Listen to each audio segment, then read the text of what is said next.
So thank you. Welcome, evening everyone. My name is Smear Hendricks and I work on the Poverty and Inequality Program here at the Nelson Mandela Foundation. I'm honored to be your MC for this evening and to have the opportunity to engage with our speaker and our panelists and with the audience. What we're really hoping comes out of tonight is that it provides us with an opportunity to think about some of the contemporary challenges that face South Africa and what are some of the solutions that we can look at going forward. Just to commence this evening on a more formal note, I'm going to be handing over to Lunga Nene, who is a member of the communication outreach team here at the foundation. She's going to be doing the official welcome. Once she concludes her official welcome, she's going to be handing over to the charge d'affaires of the US Embassy, Elizabeth McKay. Over to you, Lunga. Please clap, guys. I'm just looking out for my nerves. Good evening, everyone. Good evening. How are you? Well. Thank you for coming to the Nelson Mandela Foundation tonight and welcome to one of our Nelson Mandela Centenary Dialogues.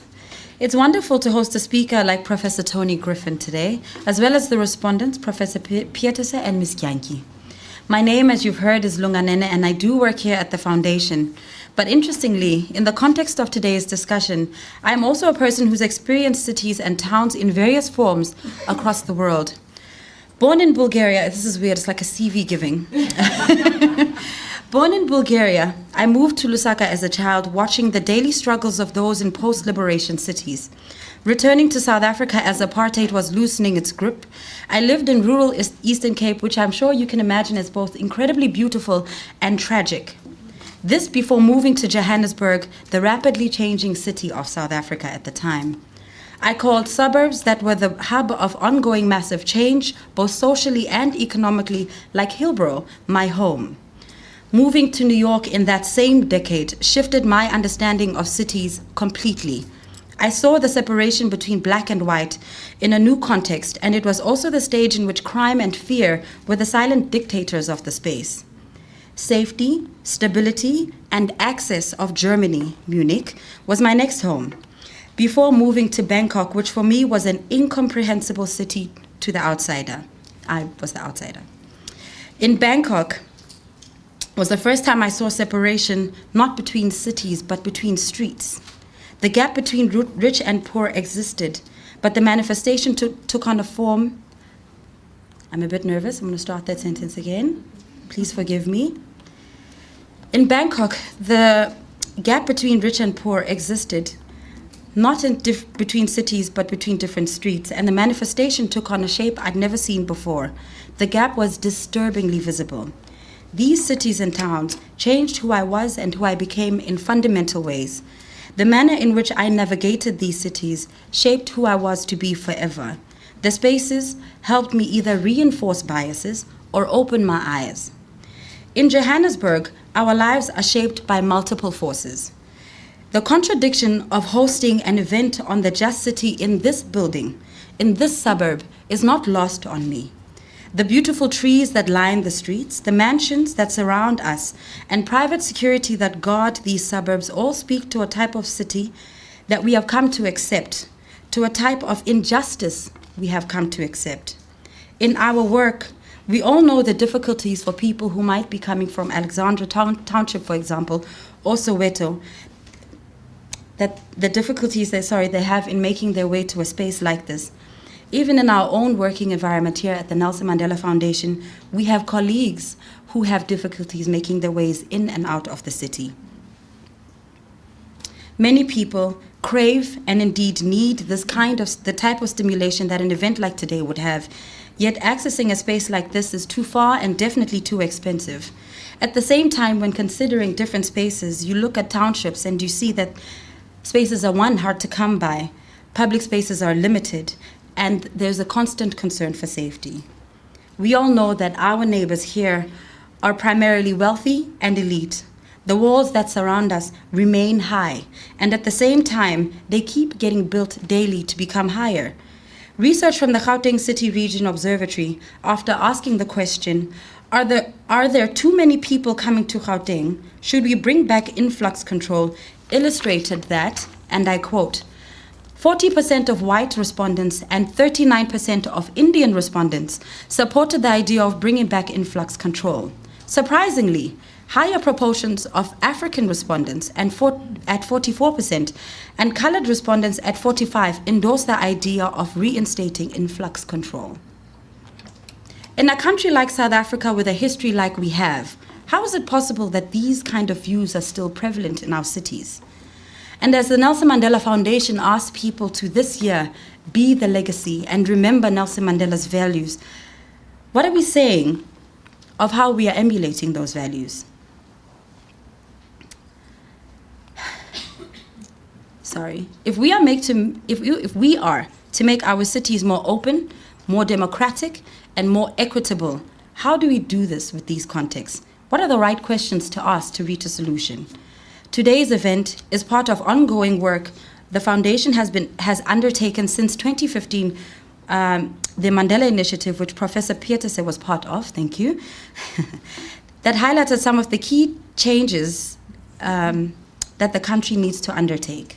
Land remained a huge part of the national conversation, yet whilst we often talk about rural land, much of the land hunger rests in the cities.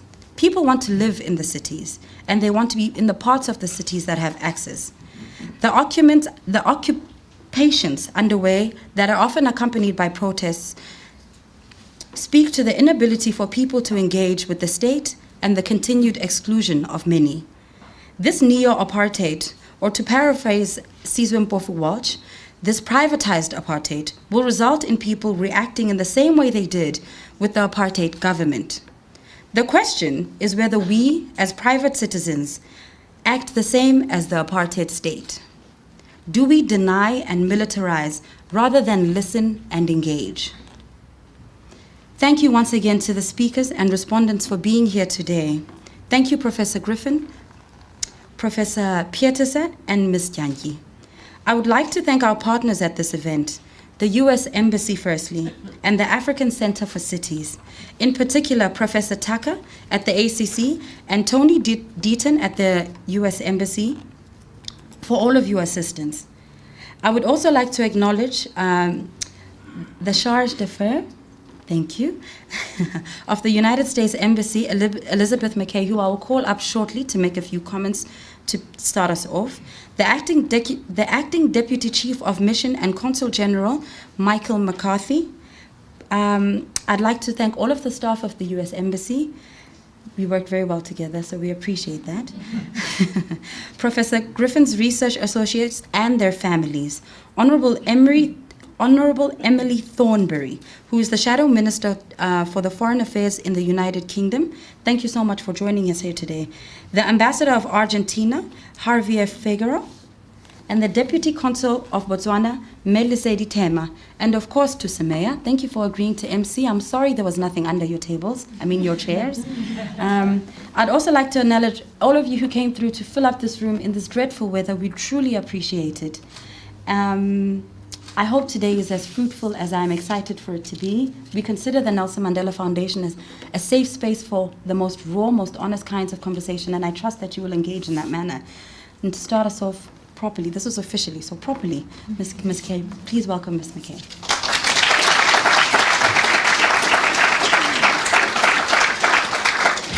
Thank you, Lunga. Good evening, everyone. And thank you all for joining us tonight for what I know will be a very informative and provocative discussion. I want to thank everyone at the Nelson Mandela Foundation for collaborating with us on tonight's program. Each year, the U.S. mission brings American experts to speak with local audiences, conduct training, and offer specialized knowledge that will be of value, we hope will be of value, to South Africans. We've brought educators, musicians, entrepreneurs, activists against gender-based violence, and scientists, among many others. What's important to us is not only the knowledge and skills these visitors share when they visit South Africa, but also the experiences and insights they gain and bring back to the United States.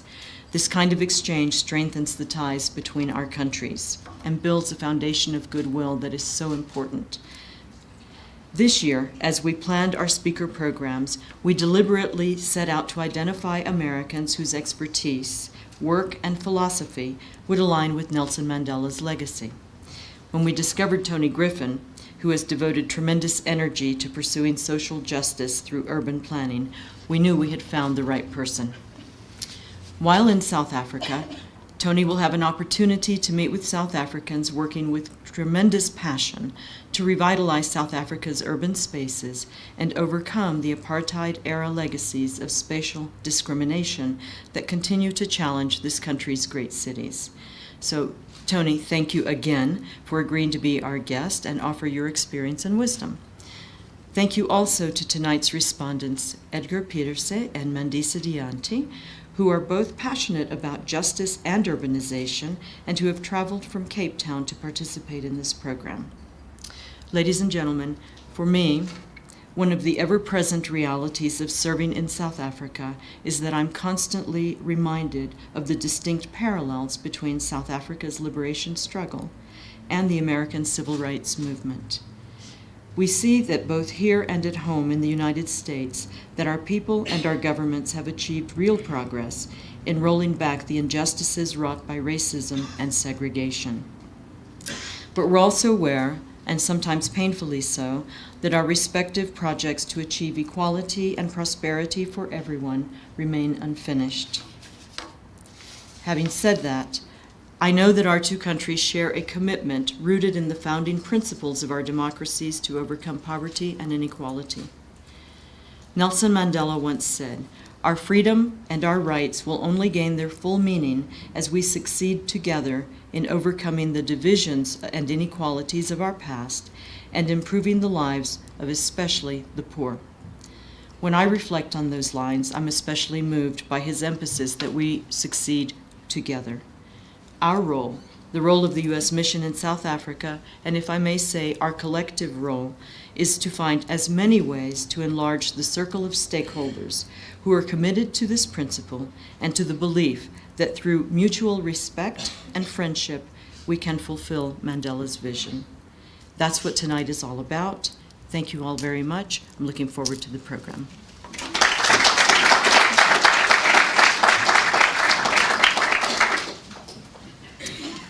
Thank you so much to you both for those remarks. Just in terms of the proceedings for this evening, I'm going to be introducing the speaker as well as our panelists. I'm then going to be handing over to Professor Griffin, who's going to be speaking for about 20 minutes, 20 to 25 minutes. We are then going to have our respondents speak for about 10 minutes each. We're going to then have a brief panel discussion where I'm going to facilitate, throw some questions and ideas to them, and then we're going to open it up to the audience. So I just want to say before I read the bios of our speakers that I've had to dramatically shorten because of all of the accomplishments. So apologies in advance for only, having it, just mentioning a few of the many achievements all of you have achieved. So Professor Griffin, she's the founder of Urban Planning for the American City, which is based in New York. And what they specialize in is leading complex transdisciplinary planning and urban design projects for multi-sector clients in cities that have long histories of spatial and social injustices. Recent and current clients include cities such as Detroit, Memphis, Milwaukee, Pittsburgh, and St. Louis. She's also a professor in practice of urban planning at the Harvard Graduate School of Design and leads the Just City Lab, which is a research platform which is aimed at developing value-based planning methodologies and tools. And in 2016, she's also published and has spoken extensively in the United States, in Europe, and South America. And in 2016, President Barack Obama appointed her to the U.S. Commission of Fine Arts. Just to give you as well introduction to our esteemed respondents, we have Mandisa Dianti, who is the Deputy General Secretary of the Social Justice Coalition. She joined the organization in 2016 as a Social Justice Education Coordinator. She's a human rights activist. She has worked in the NGO and social movement space for 7 years, including working at organizations such as the Open Society Foundation, the Economic Justice Network, and the Catholic Parliamentary Liaison Office. And she holds a master's degree from the University of the Western Cape. And lastly, but not least, Professor Edgar Pieterse. He's the director of African Center for Cities at the University of Cape Town. He's also the South African research chair in urban policy.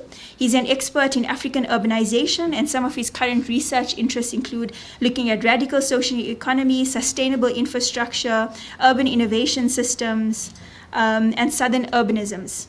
And he's co-authored a book now called New Urban Worlds, Inhabiting Dissident Times, which explores emerging epicenters of global urbanization through the details of people's lives. So it's all a mouthful. Long story short, they are highly qualified to talk about what they are going to talk about, and we all look forward to hearing from you. So without any further ado, I'll hand over to Professor Griffin.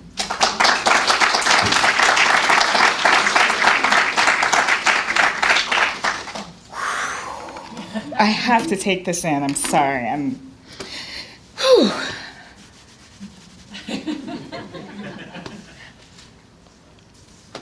Emotional.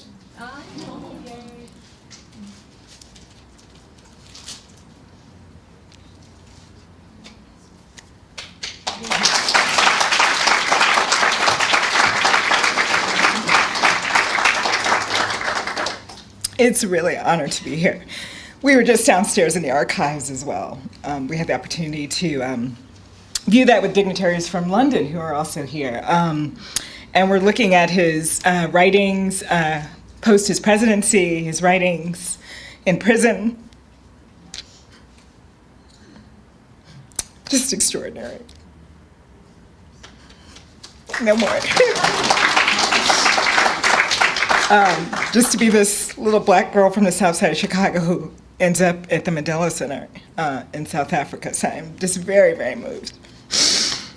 But I'm also here to say thank you to the Mandela Center for Memory and Lunga and Samaya for having me here. It really is truly an honor to be a part of your centennial.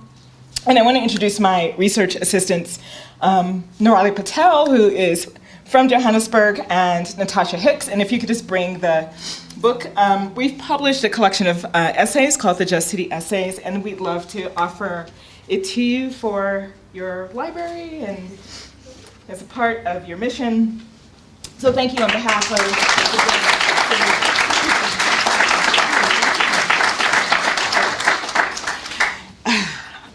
and not that I'm not as emotional about the U.S. mission and embassy. I'm also very thankful specifically to Anthony Denton, who sends me an email out of the blue and says, hey, we'd love for you to come to South Africa. And I just say, yeah, without asking about any details of how they came to find me or what they wanted me to do or any of that. And so I'm also just really incredibly thankful to you and your team for finding your way to the work that we do. So that makes me feel quite honored as well. So let me thank everyone from the U.S. Embassy and consulates and everyone who's helped to shepherd my journey here, which is just beginning, believe it or not. I still have another several days of work to do and people to meet and things to see, but I am deeply grateful for you all inviting us here. I'm very much looking forward to a conversation with Edgar and Mandisa, whose names have come to me through colleagues that we've learned that we share. So I'm really looking forward to the conversation with you. Okay, with that, let's begin. If we can maybe dim down the lights just a little bit on the front of the screen. Perfect, thank you. And I'm not used to standing in front of a podium, so I hope you can hear me.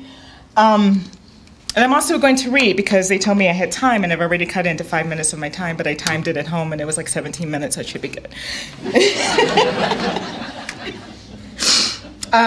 So as I was saying, I grew up on the south side of Chicago, which is a predominantly African-American community, and as Lunga has already illuminated, as well as Elizabeth, you are not the only ones that are living in segregated communities that were legislated and mandated through laws and policies. I, too, grew up in a similar community.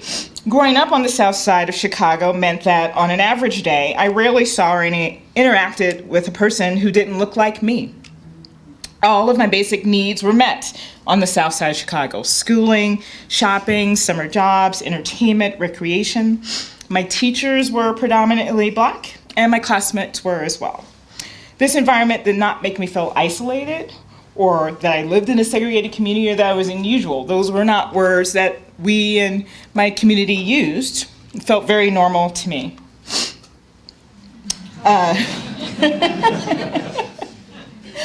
That's me in my class. Television was really my only reminder that I was a so-called minority. And while I did not regularly see people that looked like me on television, it didn't stop me from deciding at the age of 14 that I wanted to be an architect, just like Mike Brady of the Brady Bunch. I thought his office was really cool. By the time I entered college at the University of Notre Dame, in the field of architecture, my context became the complete opposite. I'm sure you could have found me with the circle, but I thought I'd throw it in there anyway. For the first time in my life, I actually began to understand this term like minority and what that meant. When I entered the profession over 20 years ago, I was, again, still a minority. And still today, I am only one of 2 full-time faculty teaching at the Harvard Graduate School of Design, and only one of 400 Black women in the United States out of 105,000 to have ever become a licensed architect in the United States.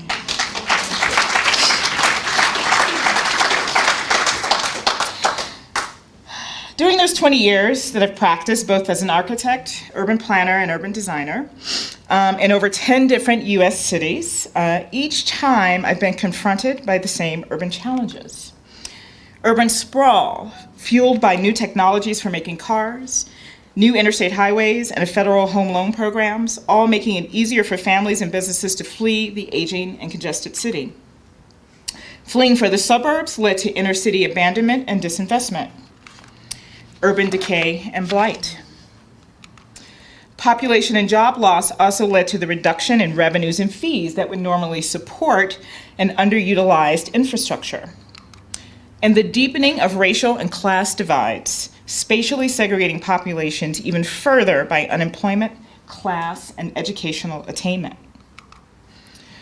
All of which has created a social and spatial isolation that has had devastating impacts on social and family structures through physical isolation by physical barriers of separation, and social isolation through limited access to educational systems and economic opportunity. And as we've become more isolated from one another, we've become less familiar and therefore more fearful. Building sidewalks in the air, elevated entrances, and gated front doors in neighborhoods. All of these environmental and economic conditions, we have been experiencing in the United States an intense period of social divisions and contests that are visibly playing out in the public realm. So while I do work addressing those planning, urban, spatial conditions that I just described to you, it feels like, and Nirali and Natasha can attest to this because we've been feeling this very viscerally in our school, all of these public contests around Me Too and women's bodies, Black bodies, brown bodies, white bodies, are trying to defend their space in the world. LGBTQ bodies, our health,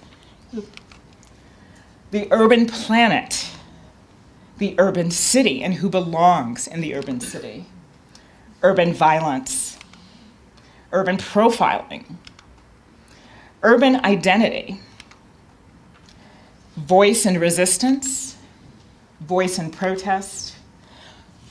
What do we do with all that? Lately, my students have been asking themselves, and faculty coming into my office between classes, what can planning really do to affect these conditions? Did I pick the wrong profession? Am I spending too much money at Harvard in the wrong profession? I too have these questions. A few years ago, I became very reflective of my work and the impact it's had on resolving any of these conditions. I felt compelled to move beyond my learned language as a planner towards a language of activism, So I have a couple of questions I'm going to pose to the audience and to my respondents. And the first of that for the night is, does it make a difference that we simply call our urban conditions challenges, as a language I often see in our planning documents? Or is this a time that we need to adopt a more urgent language and actually reappropriate the language of injustice into the work that we're doing as planners and designers?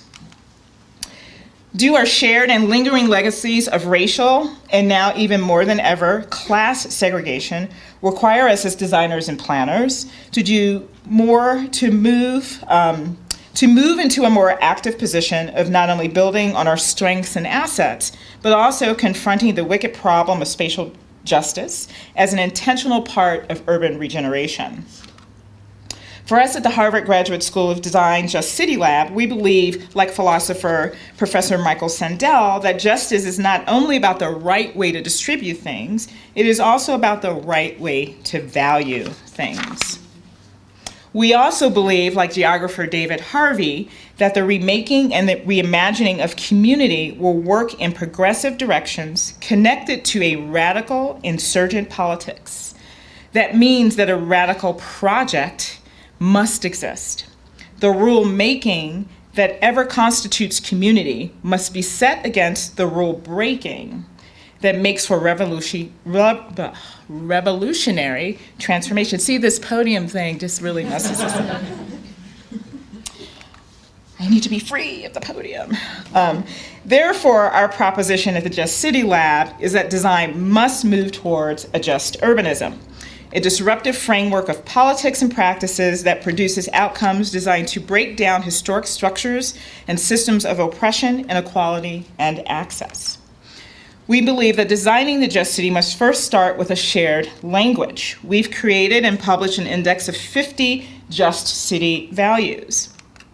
These values can be used to bring communities, diverse communities of difference, together to create a shared vision. The Just City Index allows each community to craft its own distinct vision for what makes their city more just. And this is just a representation of an exercise we did in Harvard, asking people from different cities to prioritize what values were most important for them. And it's really interesting to see the different prioritization for different parts of the country.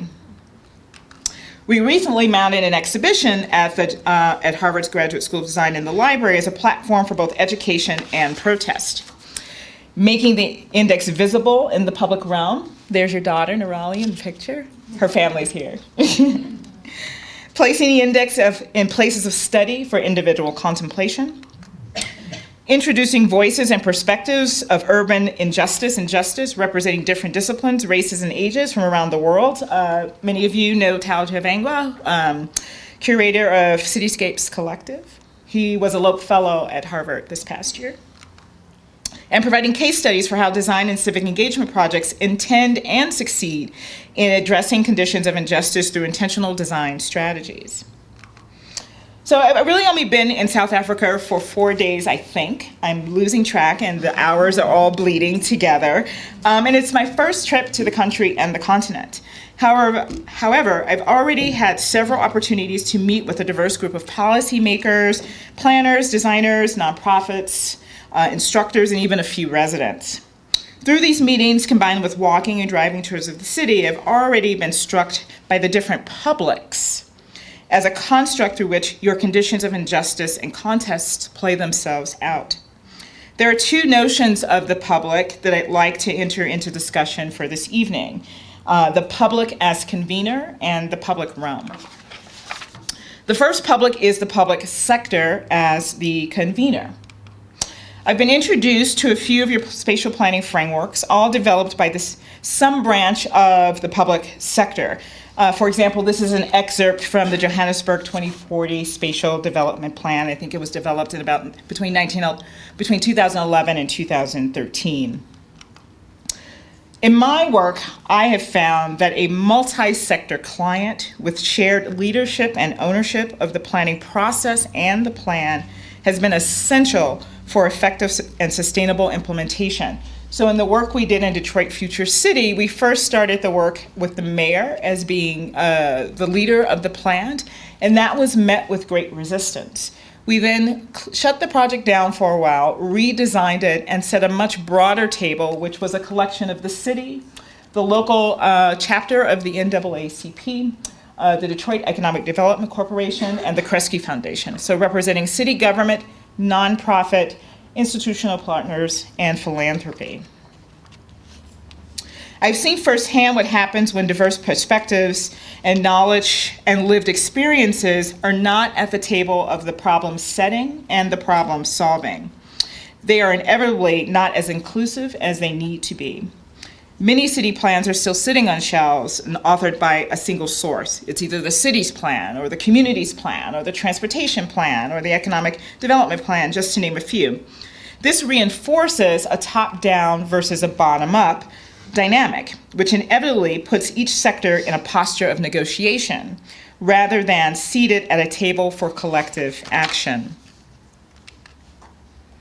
Our work also redefined the practice of community engagement, modeling instead a concept of civic engagement with broad and deep inclusion for sustainable ownership and execution. The community is not only the residents and you as the professional. There are many communities that exist in the work that we have to do. The business sector, the faith-based community, the nonprofit, the unorganized and informal organizations, youth versus elderly and seniors. Learned experiences plus technical expertise must be combined to do this work effectively. Our mandate was to build capacity within and across sectors for more effective decision-making, collaboration, and ultimate implementation.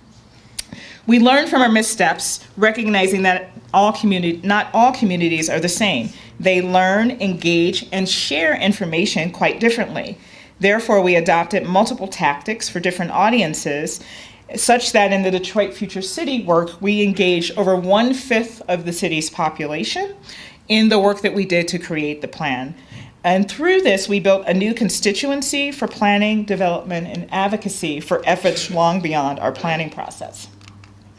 So the second question I might pose for us to discuss is, can a cross-section of different sectors here in Johannesburg come together to lead transformative planning, inclusive of not only city or regional government, but government, nonprofit, business, community, institution? The second public I'd like to talk about is the public realm.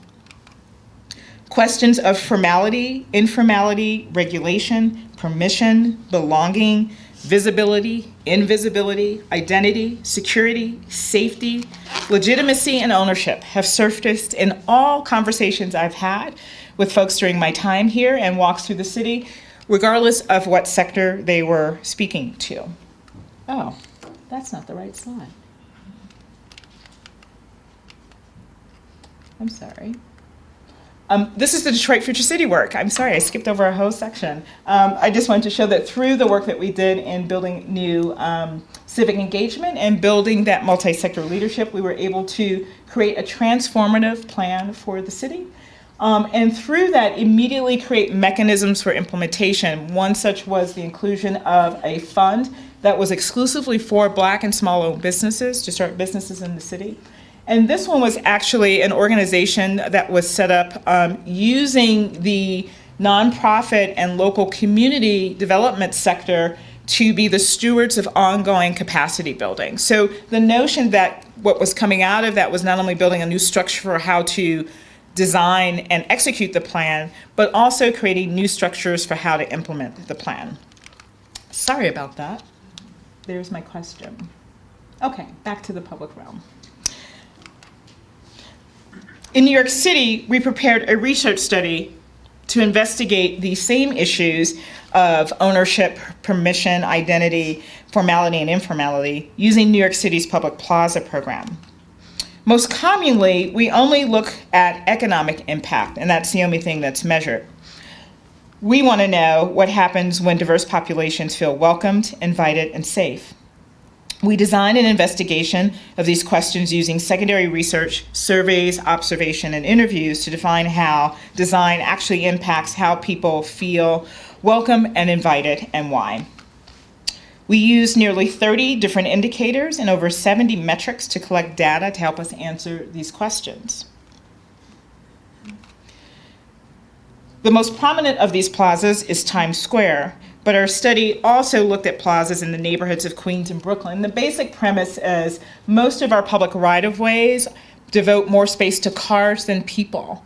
And in most of our densest part of our city, there are more people than cars. So counterintuitive, we're devoting more space to the wrong thing. So this program experimented initially with closing streets to vehicular traffic and giving that space back over to pedestrians. And it used forms of temporary and movable space. When we first did the experiment, it was beach chairs and beach balls. It was actually really fun. And yeah, there were a few weeks where every day the beach chairs and the beach balls would disappear. But over time, things normalized. And these have now become permanent fixtures. Community organizations can actually apply to have one of these plazas installed in their city, in their neighborhood. And there's a kit of parts which gets installed. So all the plazas have the same elements, but each plaza operator and manager gets to use those elements as they wish.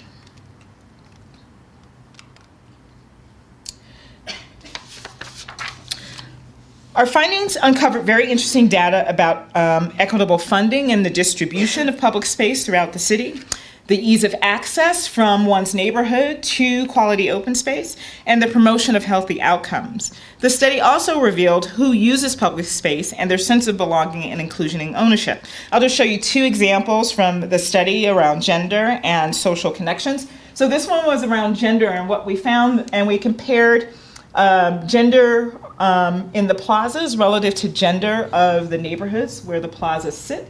And we found that on average, they were balanced, but there were two neighborhoods where we found that there were imbalances of either male or female populations in the plazas. And the one that was most interesting was Diversity Plaza, where 78% of the users of the plazas were male. We haven't been able to go back to really interrogate why that is the case, but you can imagine that perhaps a child or an elderly woman or a woman might not feel welcome going into a space that's predominantly filled with men. So when we use these indicators and metrics to understand how spaces are performing, perhaps there's a role that design and planning with operators and owners can use to actually create more inclusion in such spaces. Another question we asked, in addition to looking at the value of connectivity, we certainly wanted to understand access and physical connections. Is it easy to get to the plaza? Are there any encumbrances? Is there enough transportation to get you there? But we also wanted to look at social connectivity. So we developed a survey and asked people if they began to recognize more people from their neighborhood since the plaza has been built. And then a secondary question asking them, have you made any actually connections and relationships?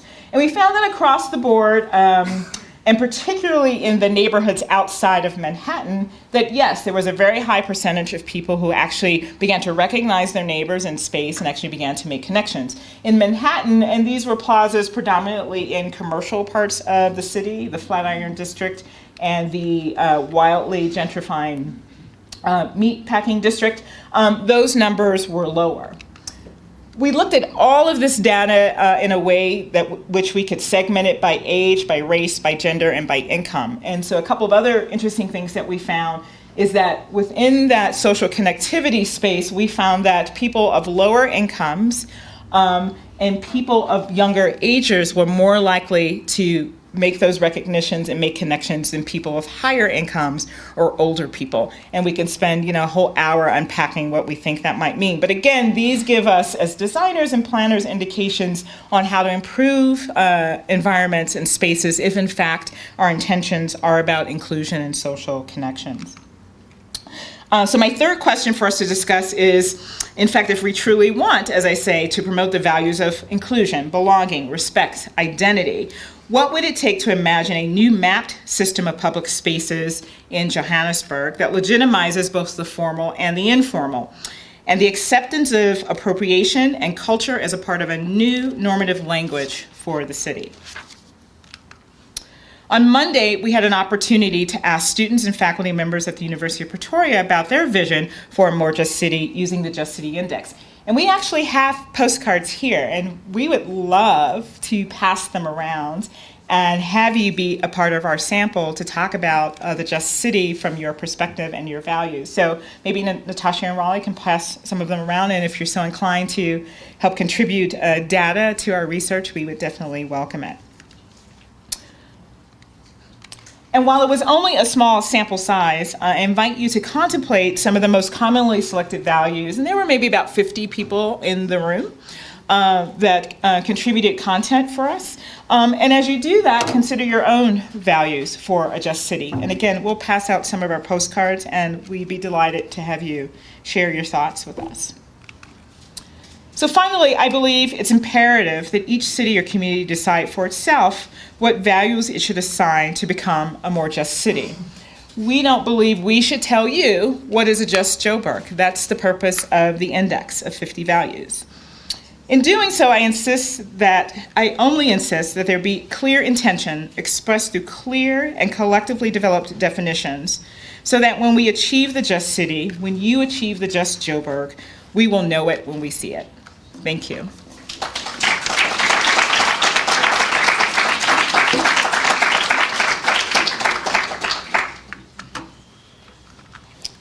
And maybe I'll leave those values up.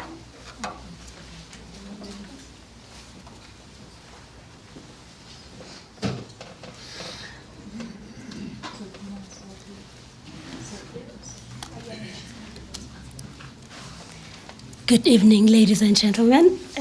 My name is Mandi Sakyanki, and I'm from the Social Justice Coalition in Cape Town. So when we talk about a just city and what that is, or what that should be, and I think in the context of South Africa, and I'm from Cape Town, I grew up in Cape Town, I'm a product of a township, which is as a result of an unjust city. So when we talk about a just city, and thank you so much, Prof, that was so helpful and so enlightening. And it got me thinking about a lot of things, but at the heart of that for me is, maybe let's talk about the unjustness of the city and why we have that. And especially in South Africa, why do we see ourselves talking about an unjust city and a glaring picture or reflection of an unjust city is a township? And if you look at the history of South Africa, and please time me because I know I can, and I'm nervous like Lunga, so please bear with me. So a township, right? And if you read the history of South Africa and why we have townships, is that so townships were these homes that were built to host black bodies that were supposed to come into the city to render a service to a particular race and go back to the townships where they belonged, because under apartheid, black people couldn't belong to a city. Black people couldn't take ownership of the city. And that, for me, is at the heart of the injustice of the cities that we see today. But most importantly about that injustice is that it persists today. I grew up in a township called Mfuleni. It's in Cape Town, just next to Khayelitsha. I know everyone knows Khayelitsha. I work in Khayelitsha. The organization that I work for works in Khayelitsha. And just to show you the injustice of our cities today, I'll just tell you two things that we work in as the Social Justice Coalition, and those are access to basic and dignified sanitation and a fair and just distribution of police services. And let's talk a bit about police and what we are saying as the Social Justice Coalition about that. That if you stay in Claremont, a suburb in Cape Town, you know that you are safe because you have access to your police. If you stay in Khayelitsha, on the other hand, or Nyanga, and these are the townships in Cape Town, or Alex, you know that you will go to a police station and report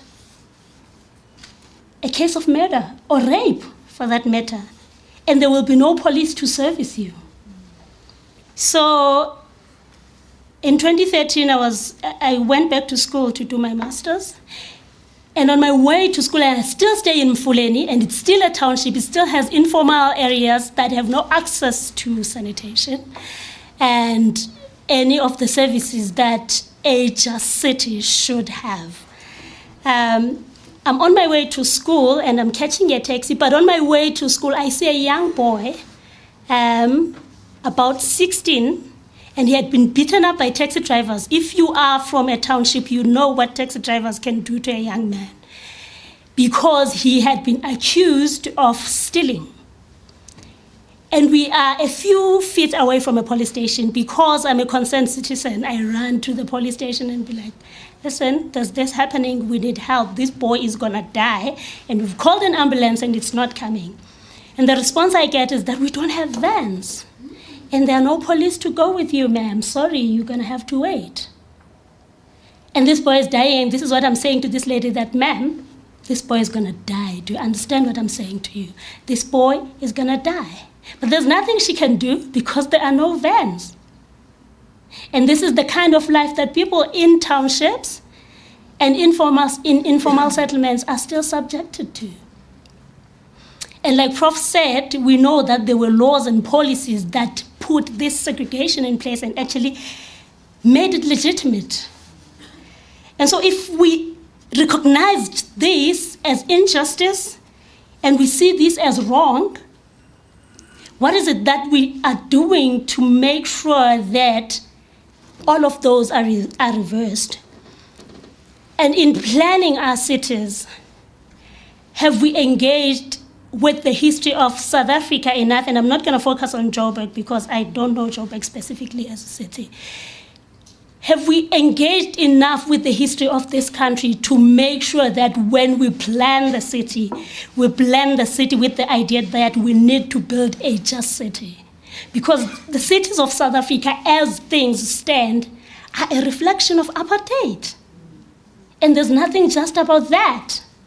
So if we are to talk about a just city, and if we are to talk about building a just city, maybe let's start about access to sanitation. That shouldn't be too much to ask, right? If you stay in Khayelitsha, in an informal settlement especially, you stand a chance of dying on your way to a toilet, you stand a chance of being robbed on your way to a toilet, you stand a chance of being raped and thrown into a toilet. And there is nothing just about that. There is nothing democratic about that. There's certainly nothing inclusive about that. And if we are to say South Africa belongs to all who live in it, then we need to begin to take that seriously. And also be honest in saying that for the longest time, South Africa has not belonged to all who lived in it. And unlike in America, Prof, Black people in South Africa are a majority. And the majority of this country does not belong in the cities. For the longest time growing up, I would occasionally visit town and what we called suburbs. And you go in and go out because you don't belong. And you know that there's a certain race and a certain class that belongs in the city. And in South Africa, race and class align in very uncomfortable ways. They are so neatly aligned. It's not even funny. It makes one very uncomfortable because you can't talk about class in South Africa without touching on race, and we need to be honest about that. So if we are to build a just city, we need to start having those honest conversations to say, how do we make sure that South Africa belongs to all who live in it? How do we make sure that people have ownership of the city? If we are to build, if a just city is an all-inclusive city, how do we begin to engage in conversations that make sure that everyone is included? But also, how do we begin to plan these cities in a way that is all-inclusive? How do we even begin to interrogate the transformation even in the city planning industry? Is there a possibility that the same people that were planning cities under apartheid are still the same people planning cities now? The same way, the same people that were police under apartheid could still be the police today. how do we then expect those people that were taught that black people do not belong here? You cannot protect black people, to then all of a sudden change their minds and now build a city that will include the black people that they were told to exclude. It's an unfair expectation. And if we are to build just cities, we need to begin to talk about transformation at all levels. We have talked about transformation in politics, and we see black faces in politics. But has that achieved anything? Isn't it time that we talk about policymakers or the planners and the people and the bureaucrats behind the policymakers? Have those spaces been transformed enough for us to begin to build a just city? And those are my reflections, Prof, and thank you so much for a very educational and enlightening talk. But I just want us to be honest in these engagements and say, how do we, as a nation, how do we begin to, we've been talking about democracy for 24 years, and for some of us, it hasn't materialized. How do we begin to talk and be honest and say, some people have not experienced democracy? And how does a democratic, just city look like? And maybe that's why we need to begin to have conversations and interrogate ourselves and our own complicity in these things. Thank you so much.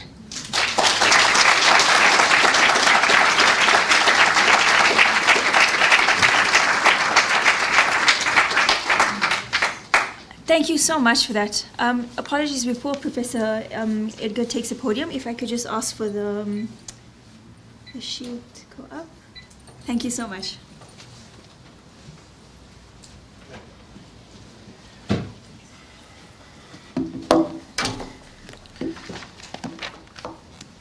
So the one photograph you saw of the really hip dude with the headphones around the neck and the specs Tautervingwa is my bro, and we do stuff together all the time. And I have desperately missed him the last year that he's been a Loeb Fellow. So Toni, thanks for rubbing that in, that you guys got to, it worked and it left a bit of sadness. So thank you so much for the gift of your talk and the generosity, I think, of bringing together both your personal narrative, similar to yourself, which I found really beautiful and moving, and reminding us that even though the scale and the complexity and the range of issues that come to bear when we talk about the city and when we talk about the just city and its histories and its potentialities are so vast and immense that we can kind of feel crushed under the weight of that complexity, to sort of be reminded that the city is, at the end of the day, an amalgam of our individual narratives, right? It's an amalgam of the trajectories that we've traveled, and along the way, the ways in which we've been shaped and molded as persons, as our sense of being, but then how that inflects the city as well. And I guess it is exactly that complexity and that richness that we don't have a language for often in South Africa. And in some ways, it's because we carry this burden of having to always think the city in relation to the apartheid project, in relation to the question of deliberate division and violent segregation and exclusion. And maybe we need to, I think, and I'm just sort of responding in the moment, and I guess it's on the back of a set of reflections with also some other colleagues in Cape Town and so on. Maybe we need to put the trope aside, right, and just see what happens. This is an amazing country. Johannesburg is an incredible city. It has the most unbelievable vibrancy, dynamism, creativity, entrepreneurialism, and so forth. But we kind of can't allow ourselves to see and value that and speak to it and foreground it because we might betray the trope of the apartheid city. So I think there's something in that requires reflection in some way, which doesn't mean that we negate the deep and profound extension of racialized oppression and injustice, as Mandisa so powerfully and eloquently reminded us of. But it means that it gives us a wider set of resources to think the problematic, right? and to also think the problematic not necessarily as a direct response or correlation with the spatial, structurally engineered nature of the apartheid city. In other words, you've got to have an alternative plan, you've got to have different zoning, you've got to have, so the sort of governmental instruments and tools that afforded us the violence of the apartheid city, that we've got to use that differently, right? That's kind of how our thinking is framed. And so what happens when we put our narratives and the power of our narratives, and most importantly, the power of the desire that lies at the aspiration that arises from us wanting to work with those narratives on its own terms in 2018, in a moment where the African continent in and of itself is finding its voice, is projecting itself into the world, what then happens to our discussion about Johannesburg, about Cape Town, about Tshwane, and so forth? And I'm kind of really reminded by that through your practice and through your work, because you're insisting that we can move between finding the specificity and the nuance and the texture of a place, of a city, and at the same time hooking that on into a larger conversation that allows for a public pedagogy about who we are as a city and where we want to go. And I think there's an enormous amount of that for us to learn from, because what we've ended up in the South African context is we've ritualized democracy. We've made democratic engagement performative.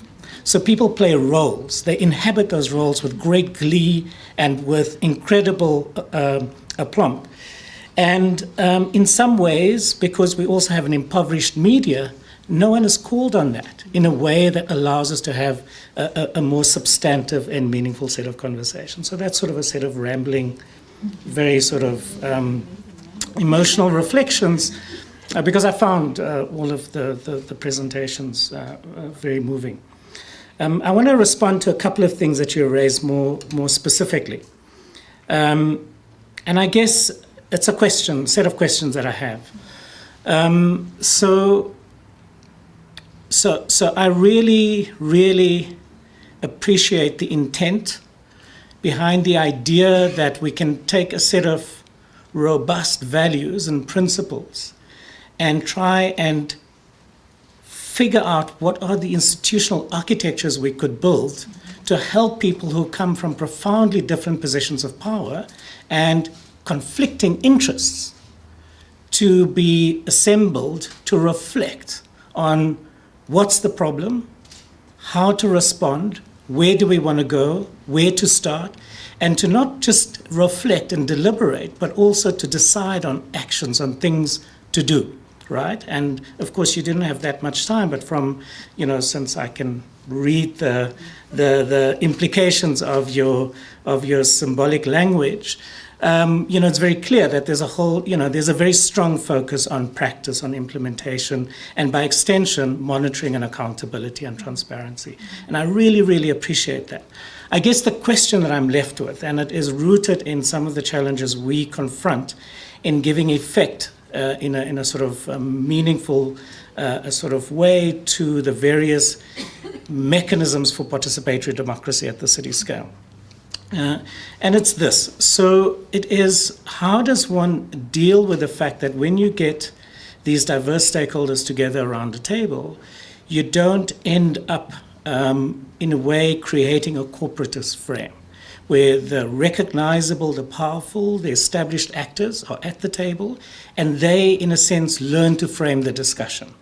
And by definition, it is very hard to get the constituencies that experience the worst brunt of urban injustice to be part of those designed and curated processes.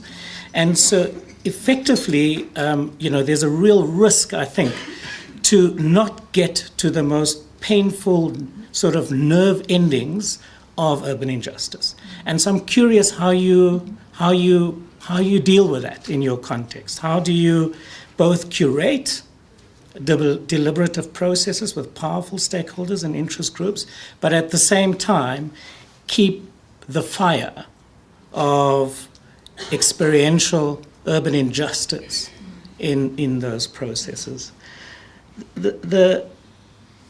And if you have an answer, it would be incredibly valuable for us. I'll give it a try. The second point that I wanted to sort of just, I guess, share with you around this idea of kind of your, I guess, disenchantment with your profession and thinking about how does one ground it in a way that allows to respond to the intensity of the social injustice and the violence that is clearly entrenched and systemic across American cities. And you're sort of landing on the idea of justice, of social justice as a sort of anchoring concept. So we had a fascinating set of discussions in South Africa as we were grappling with how do we instantiate the urban into the National Development Plan in 2009 to 2011. And in the chapter that deals with the urban question, which is chapter 8, and yes, some of us still talk about the NDP for the South Africans. Some of us have a rather nostalgic vein that we have to tap from time to time. And what holds that chapter, and which is sort of largely attributable to Professor Phil Harrison at Wits University, is the concept of spatial justice. And what has always struck me since the NDP was published is the reluctance and the lack of creativity on the part of civil society to embrace that and run with it and really, really rethink the imaginary of the city that we are fighting for. And this sort of brings me back to a final set of remarks that I want to make and things that we've been struggling with. And again, it's a question and a reflection in the spirit of exchange. And this is this question of how do we learn as citizens?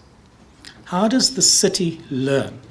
How do we both learn to understand our histories in the way that was expressed by Mandisa, but also our potential futures, right? Because that deeply historically grounded understanding with an attentiveness to the spatiality of urban dynamics allows us to think about multiple futures, right? But here's the rub, that in these large urban conurbations like Johannesburg or the Gauteng city region, 13 million people in the whole Gauteng city region, how do we, because the fundamental drivers of spatial injustice are deep, massive structural questions, which demand long-term thinking and demands interventionist public policy that can deal with those systemic questions, but that can also take the long view, right?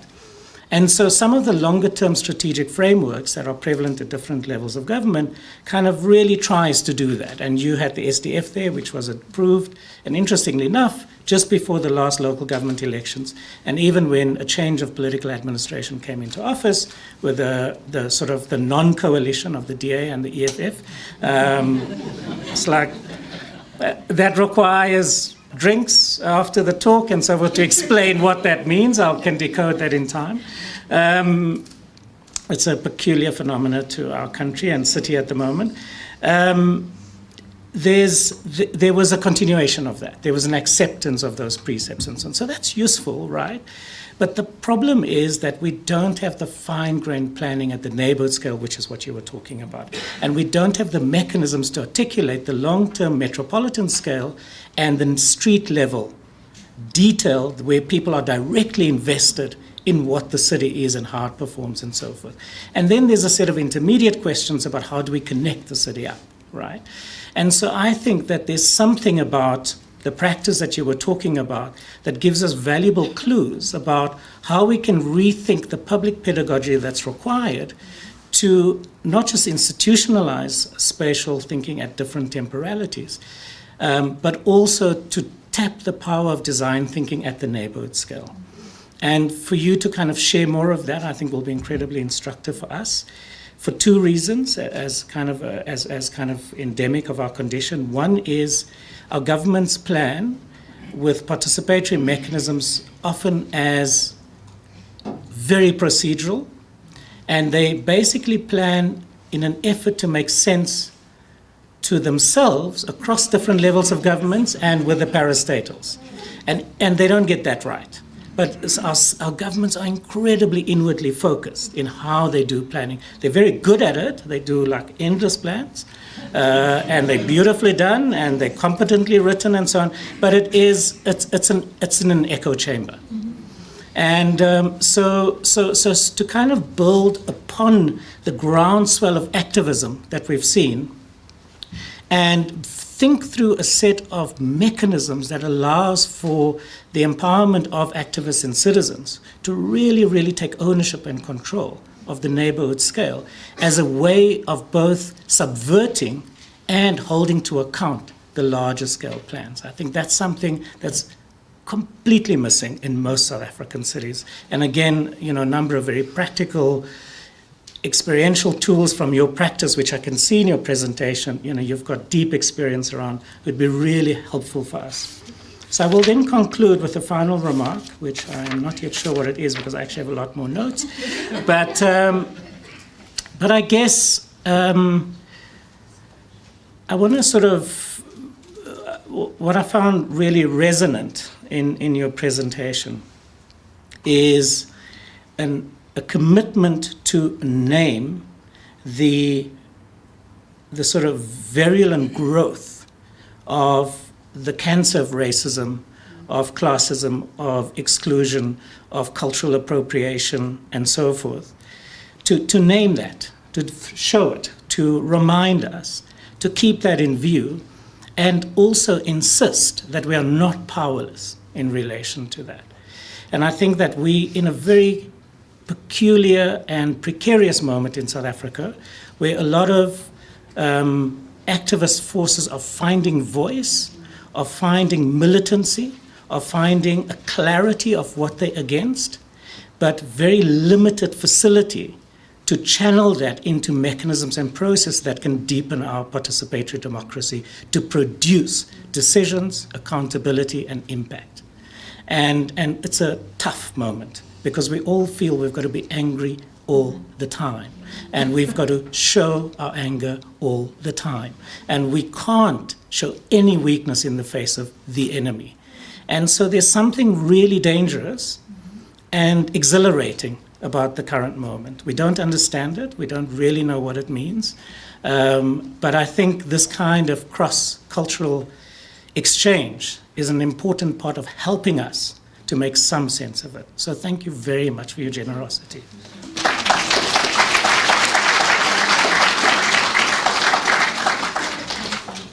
If I could kindly ask our speaker and our respondents to have a seat in front to join me for a discussion.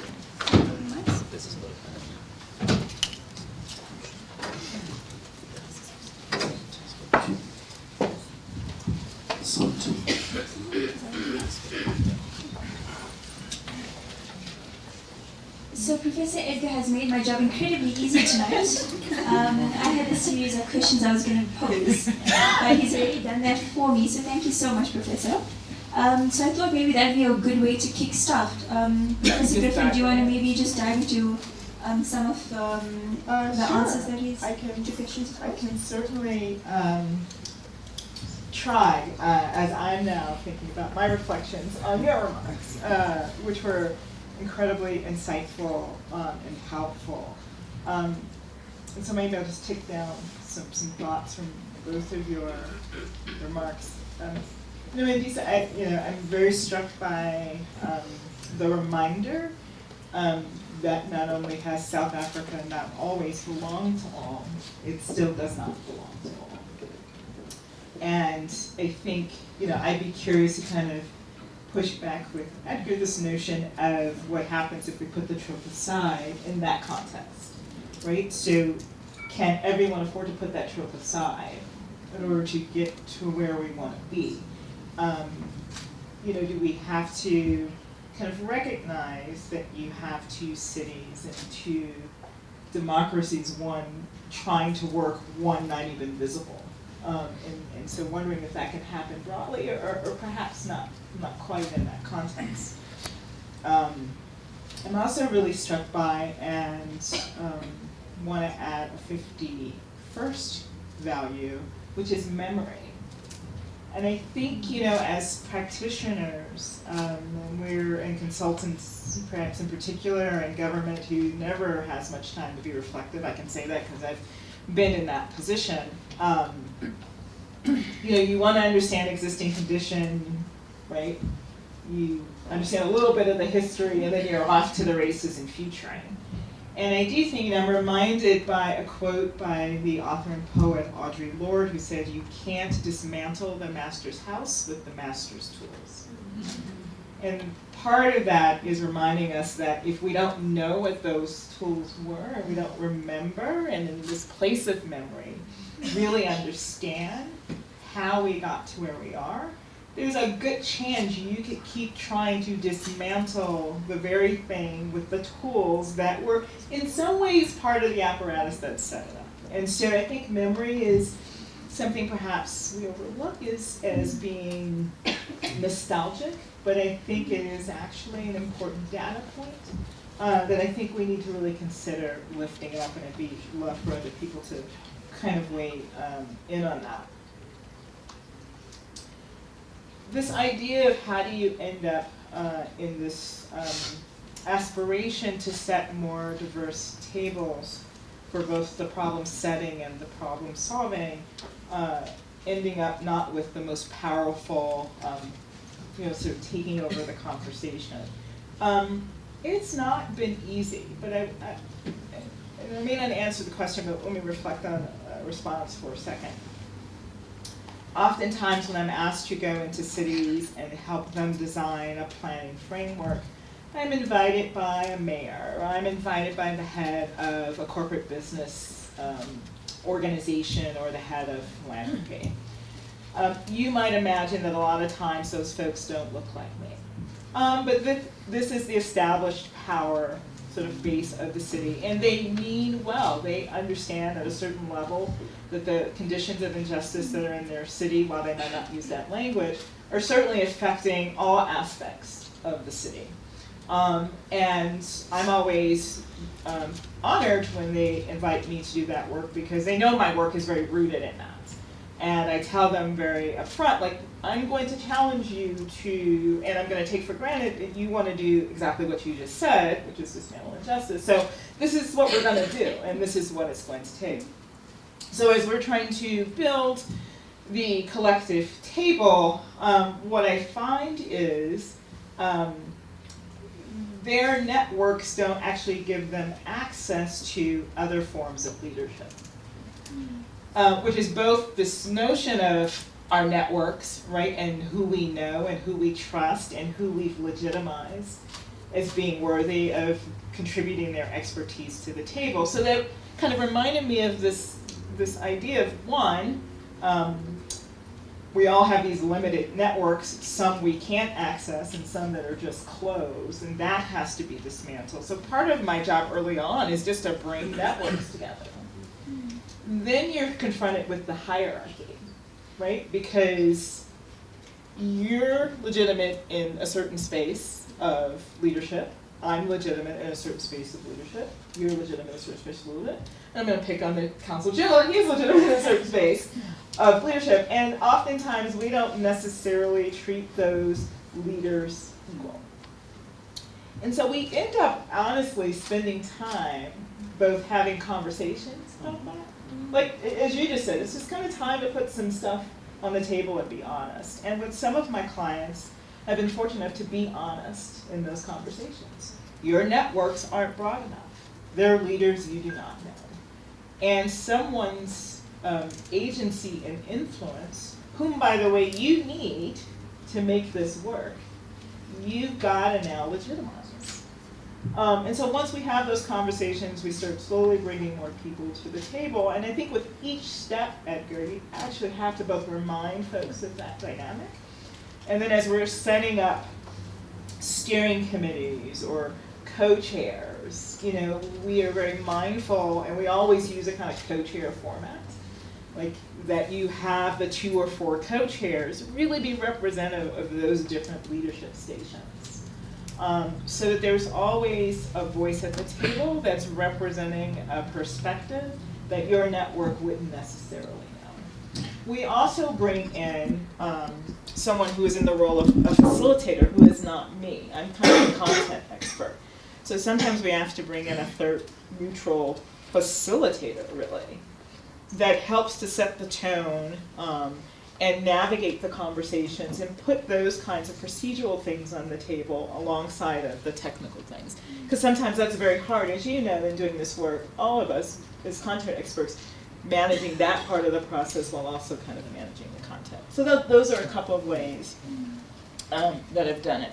I don't know if you want to make this more conversational as opposed to me just rattling off questions, so maybe I'll just kind of stop with those two at first. Just like, thank you. She needs a round of applause just for acknowledging. I am aware that everyone here is, come from different backgrounds, and so we want to, obviously I am sitting with city planners and I don't have a city planning background, so try to make sure that we translate a lot of the high level things that we're talking about to the contemporary challenges that we're facing.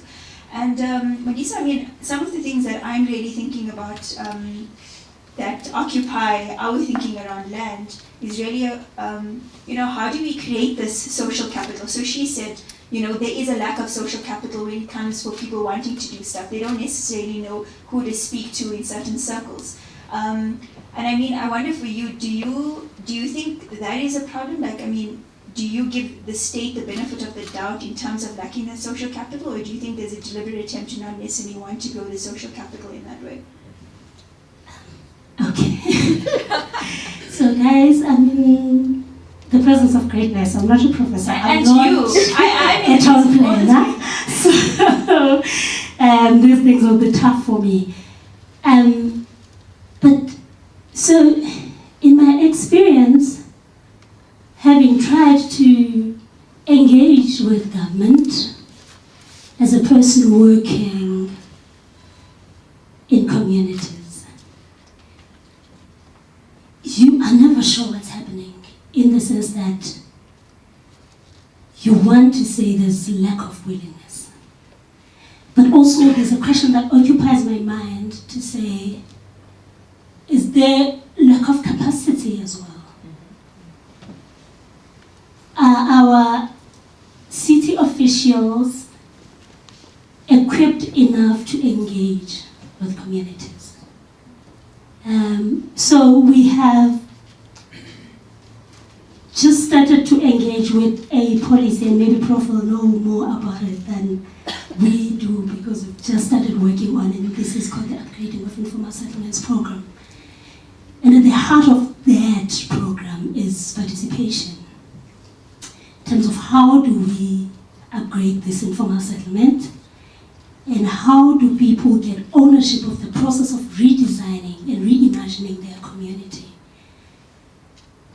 And when we decided to venture into that as the SJC, late 2016, early 2017, we decided to do research and look at success stories across South Africa, and we couldn't find any. And what came close as a success story was the Slovo Park story, where Siri had been working with Slovo Park to actually make sure that engagements, community engagements and participation happens. And when you look at other cases, even across the world, is that for community participation to happen, there needs to be a third party, an NGO, a social movement that is actually facilitating that. And in the South African context, what I'm struggling with is there a lack of willingness, or should we be investing more in saying this is how community participation should look like, and training city officials or government officials and saying this is how it should look like? Because when we go to attend these presentations by the city to say, so this is what upgrading is, and this is what it should look like, all you see is a tick box kind of presentation that people can never even engage meaningfully with, because they don't understand even the language that is being used. And that's at two levels, not even just that it's using English, but it's technical languages that people cannot understand. Even people that have a basic understanding of English cannot understand what it means to actually redesign a city, and all that town planning language that is being used. So finding a balance between willingness and capacity to be able to do that. Yeah.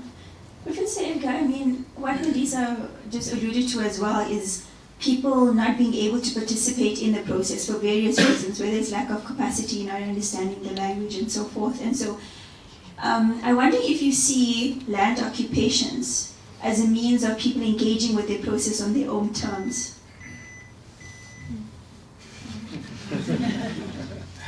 I'm not sure what I did wrong. Okay, yeah. That's a tough one.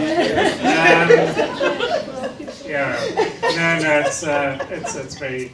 I mean, one is I think it's very difficult to answer in a general way because there are very different kinds of land occupations happening.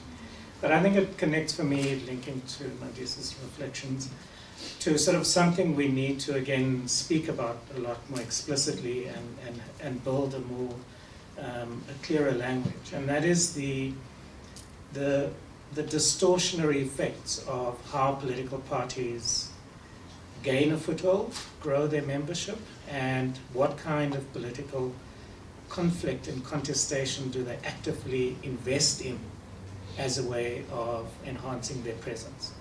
And this stuff is nasty, right? Especially in the poorest communities.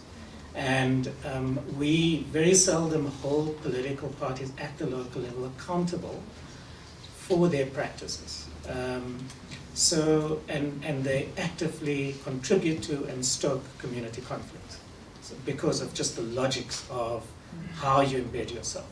Because local government has become a mechanism for largesse and for access to resources and so forth. And political capital is increasingly at the coalface of local government equated with the power to do that. So that's an important part to understand. And I'm saying that because in some versions of land occupation, it is an extension of a political party's strategy for mobilization. And I think that is incredibly dangerous. In other cases, it is a deep and genuine response to land hunger and to a state that is completely flat-footed in how to deal with the crisis of land markets in our cities.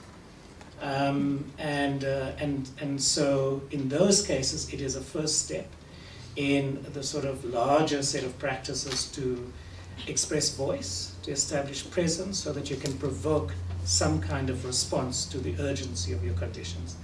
Now, that has potential to be really transformative if it is connected to a larger practice of social movement mobilization and development.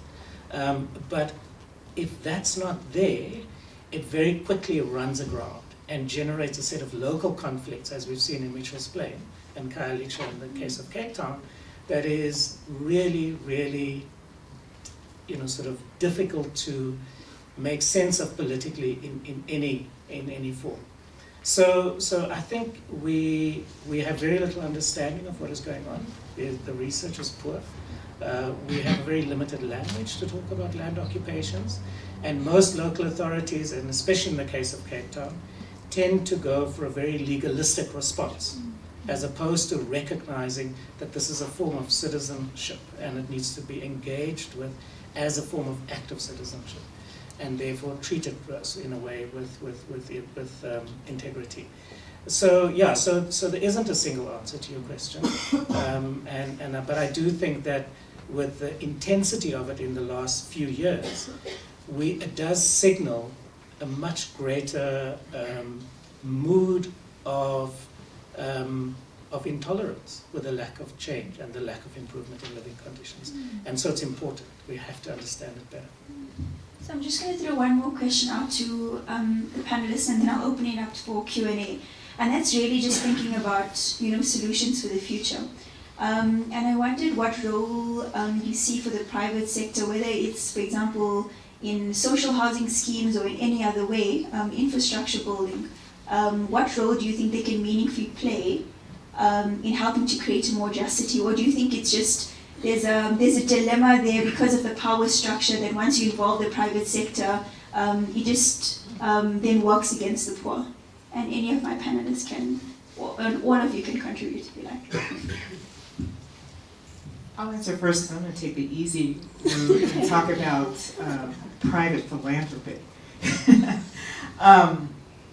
And a lot of the work that I've done, and it's not been without controversy, but private philanthropy has been an essential player in cities who have had real diminution of their public resources, both in human capital and in monetary capital, to just run their day-to-day, including someone at the permit office that you can talk to about code enforcement, to keeping city streetlights on, to picking up trash, etc. And so I have seen partnerships between government and philanthropy work in successful ways to help create capacities, to help do very basic things. One example would be during the recession, so the rate of properties going abandoned was changing on like a monthly, weekly basis, and it's just impossible. There are not enough people to send out into the field to track that. So philanthropy, in this case, actually partnered with the business community to create a blight task force. That business sector actually lent the technology and the resources to create platforms for everyday citizens in their neighborhood to actually document and track and send into a centralized database the conditions in their neighborhood. Yeah. And so within a really short period of time, there was this very extensive, very specific and current mechanism to understand where the most dangerous conditions of blight and abandonment were, which made it easier for the cities to deploy the limited resources they had in more strategic ways. So that would be one example. A second, just quick example, really gets back to capacity building. I've been involved in projects in Detroit as an example, Milwaukee as another example, where philanthropy really put in significant resources to help build a capacity for planning during a planning process. So everything you were talking about, Mendiso, from recognizing that I just can't come into a community and talk like I'm talking right now and expect someone to make a decision, and certainly not make a decision on the spot, right? And that there was an educational sort of phase of getting people up to speed with understanding what someone is going to want to talk to you about. There's also the need to make the information that my team was creating transparent.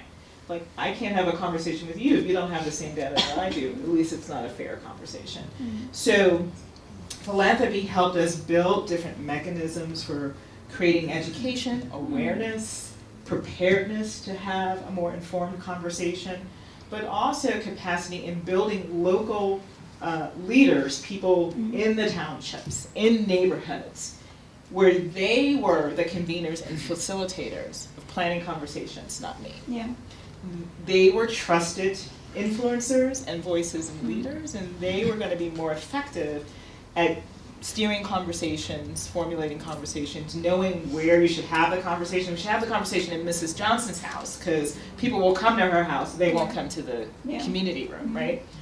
And then, therefore, as I had on the slide, they have then seeded that into a formalized organization, which is about the training of leadership and capacity to have these conversations. So those are two examples of how philanthropy as a private entity has helped build partnerships for this kind of work. Anyone else wants to respond? I told you I was going to take This is the much easy one. easier. So three very practical things. One is, I think we've got to recognize there's a de facto investment strike in the townships. And established private sector interest corporations make routine investment decisions to not invest in the townships. And I think they need to be called out on that.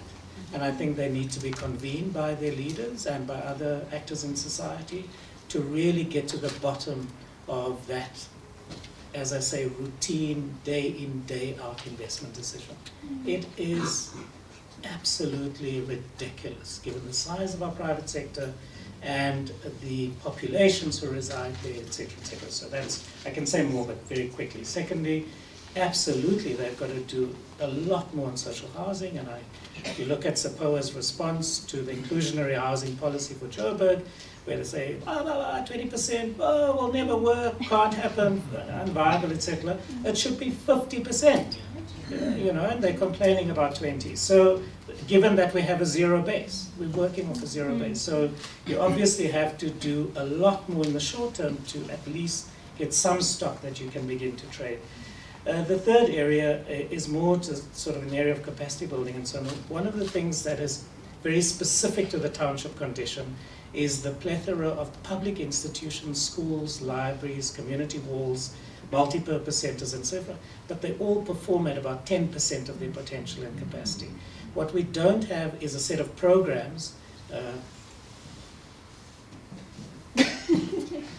So this is the guy in the video who's now WhatsApp I was calling going to me from answer, the he States. hung up. So that's Tao cool. I don't know why he knows we're here.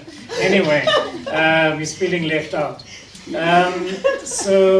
And we really need a lot more sophisticated programming to begin to connect these things with after-school programs, ECD development, a whole range of things, entrepreneurship development.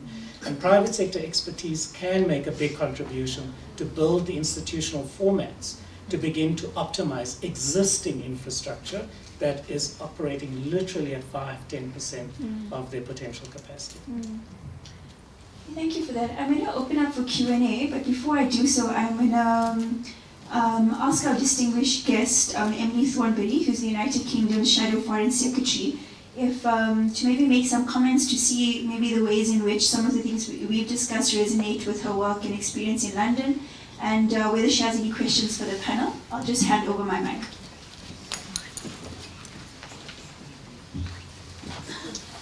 Yeah, I'm Shadow Foreign Secretary, but I'm probably first and foremost a Londoner, and I represent a bit of inner London called Islington South. And the title of it being, was it My Just City is Black and White. And my city is black and white, and it's a bit just. But it's still got a long way to go.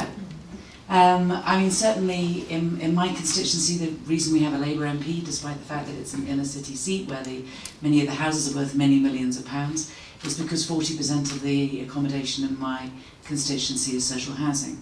And my local authority, we fight to make sure that all private developments have 50% social housing. We don't always win, but we fight for that.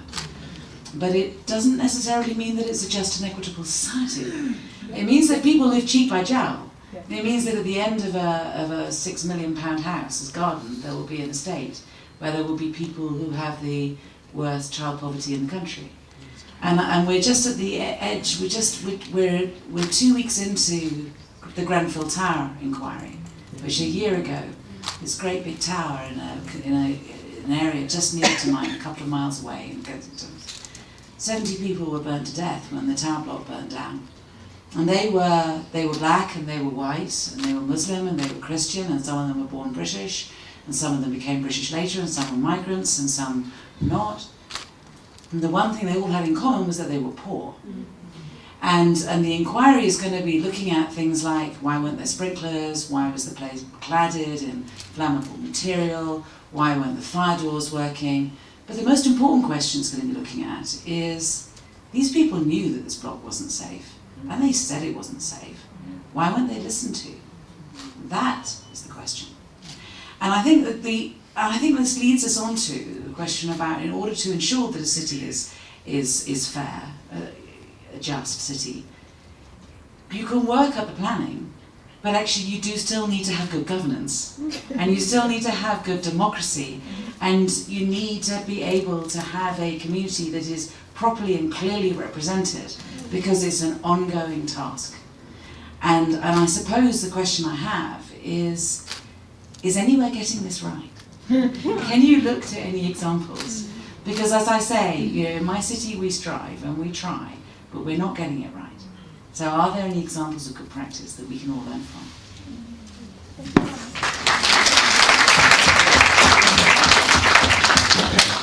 Thank you so much for that. I'm going to take a few rounds of questions. If I could just ask them, when you do ask a question, to introduce yourself, and if it is directed to a particular person, then let us know. So I see 1 hand, 2 hand, 3 hand. Is that good? Are you okay to speak without the mic? There is one. There's one back there. Oh, there is one. Okay. Yes, if you can stand up as well. Okay. Hi, my name is Shakira. My name is Shakira. Good evening, everyone. My heart's a flutter, so if I don't speak, I'm actually going to burst. Thank you to all of the panelists. Prof, we interacted yesterday, but perhaps not on the level that I was able to share this enthusiasm.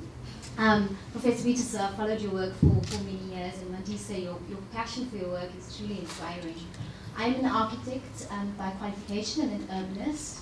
And very early, my peers, I think, a lot of my peers think too early in my career, can you hear? Too early in my career, I was told that I left the private sector.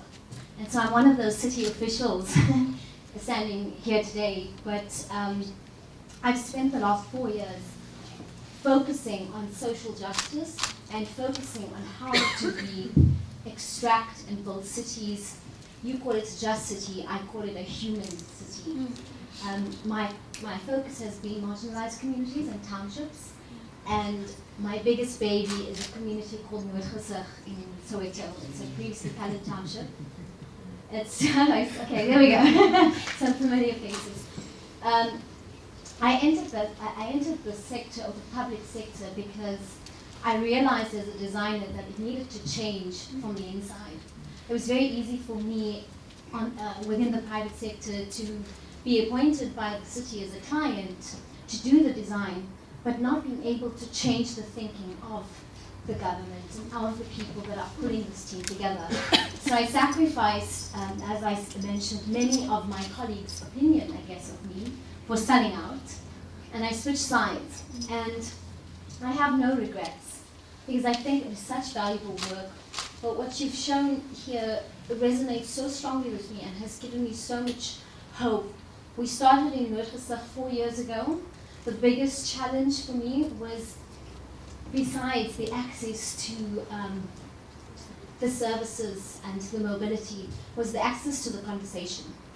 When we entered the space, the first thing that we did was we set up little gazebos and tents in the park, and we said, what do you want? What do you want to see?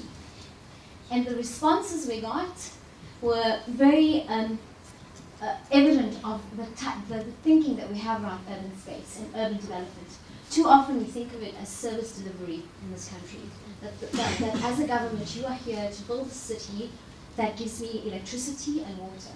So when I posed those questions, the response was, can you fix the pothole?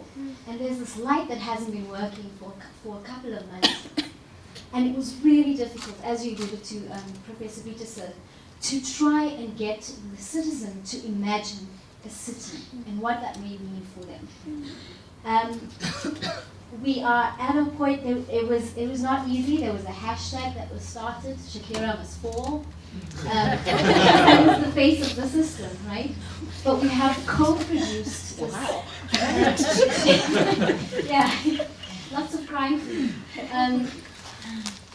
I think that it's not a perfect solution. I think that it is a start, but we have worked together. We've worked with the business sectors, we've worked with the educations and the schools, we've worked with the elderly, we've worked with various representative bodies in the area, and we've co-produced a development today that I believe comes from the heart of the community.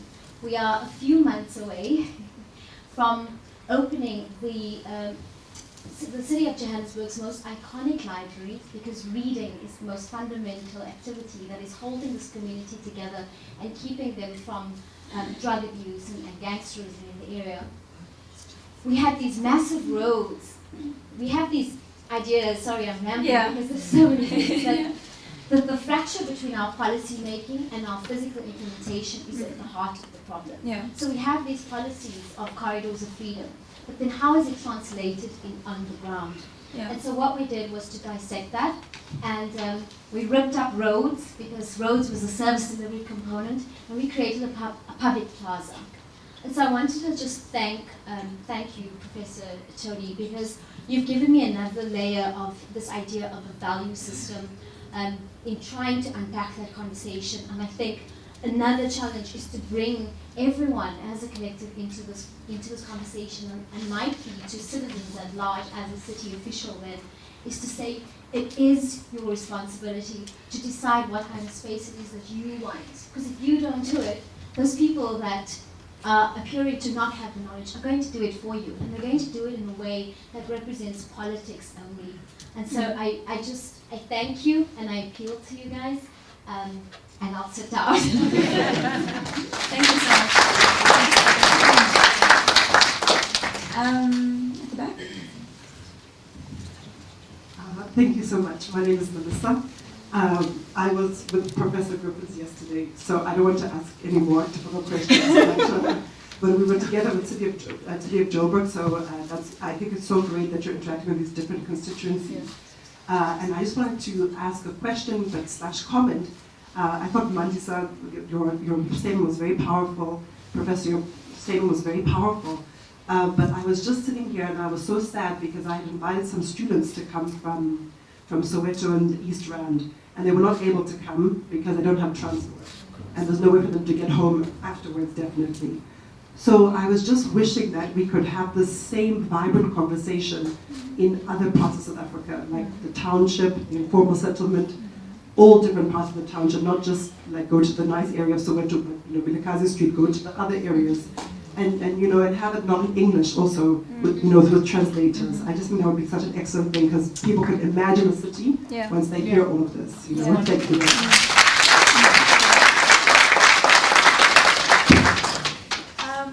Sorry, I think was the third hand at the back there? Was it not? Okay, sorry, I'm gonna give it to the teenager.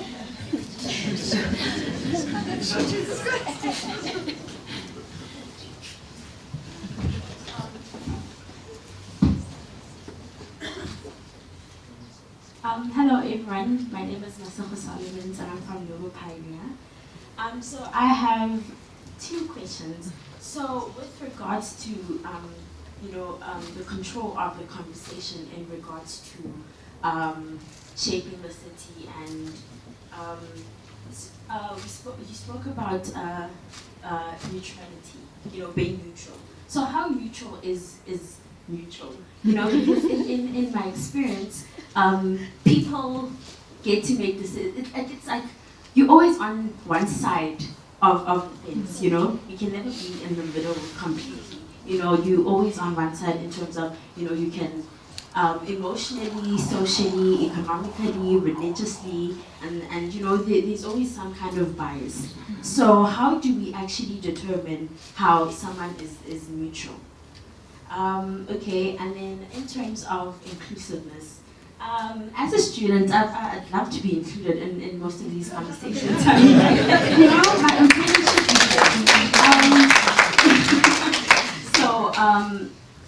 in terms of demographics, age, race, gender, but most importantly age, because I'm a young girl, but I still want to be included.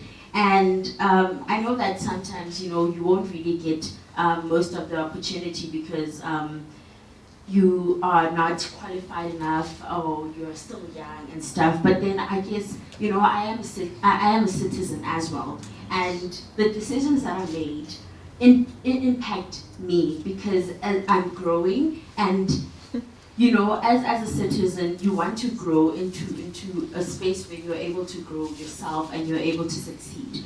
So in doing that, and when saying that, how do you not become included in the decision making of the place where you're supposed to live in and grow in, and so basically, inclusiveness. How do we make sure that everyone is included? And basically. Thank you. Let's take a few more questions. So 1, 2, 3, 4. It's up to you to remember your numbers. So I want to start with you. Yeah. Hi everyone. My name is Dimelo. I'm a real estate industry professional. This is a very interesting conversation for me. I've been in the real estate industry for just over 10 years now. I've done commercial developments, I've done residential developments, I've managed residential properties. I currently specialize in residential student accommodation development and management.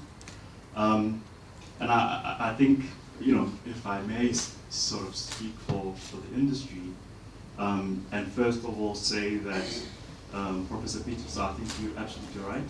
There's definitely an investment strike when it comes to investing in townships. And I don't think it's a situation that's going to change anytime soon. And where there has been an evolution, it's been an evolution looking to make more profit than anything else. You see, it's quite typical, a strip mall development anchored by ShopRite, and and it's all about just taking money out of the township. And even to get to that point, it was quite a struggle to convince the key decision makers to say, let's look at those markets and invest there. So it's not going to change. I think maybe the silver bullet may be, I suppose, a boycott of sorts that says people from the townships buy in the townships, source product in the township, and don't spend 20 Rand, 30 Rand getting to Sandton City to buy a pair of shoes and go back home and live in desperate poverty. I honestly think that's the only solution. Professor Griffin, I have a question for you with respect to, it is Professor Griffin. Yeah. I have a question for you with respect to gentrification versus regeneration. I had the privilege of visiting New York City a few years back, and what I took away, and I stayed in Brooklyn quite intentionally, and what I took away is that there was a gentrification process that was unraveling there, to the exclusion of people who call Brooklyn home, typically a black family. And I suspect that city of Johannesburg is going in the same way. We have a mayor who seems dead set on revitalizing the city. And my concern is that the revitalization may be communicated as regeneration, but in effect will be gentrification. And the consequence of that is exclusion. If you were to leave here with the mayor being one of your clients, what would be the advice that you give to him about avoiding gentrification and putting more towards regeneration? And I suppose, quite in particular, dealing with the dynamics of the power struggle between the investors, the inevitable investors, and their demands out of that process, because I suspect he might find himself to be quite overwhelmed. My last question to Mandisa and Professor Edgar is on the city of Cape Town. That city is shocking to me.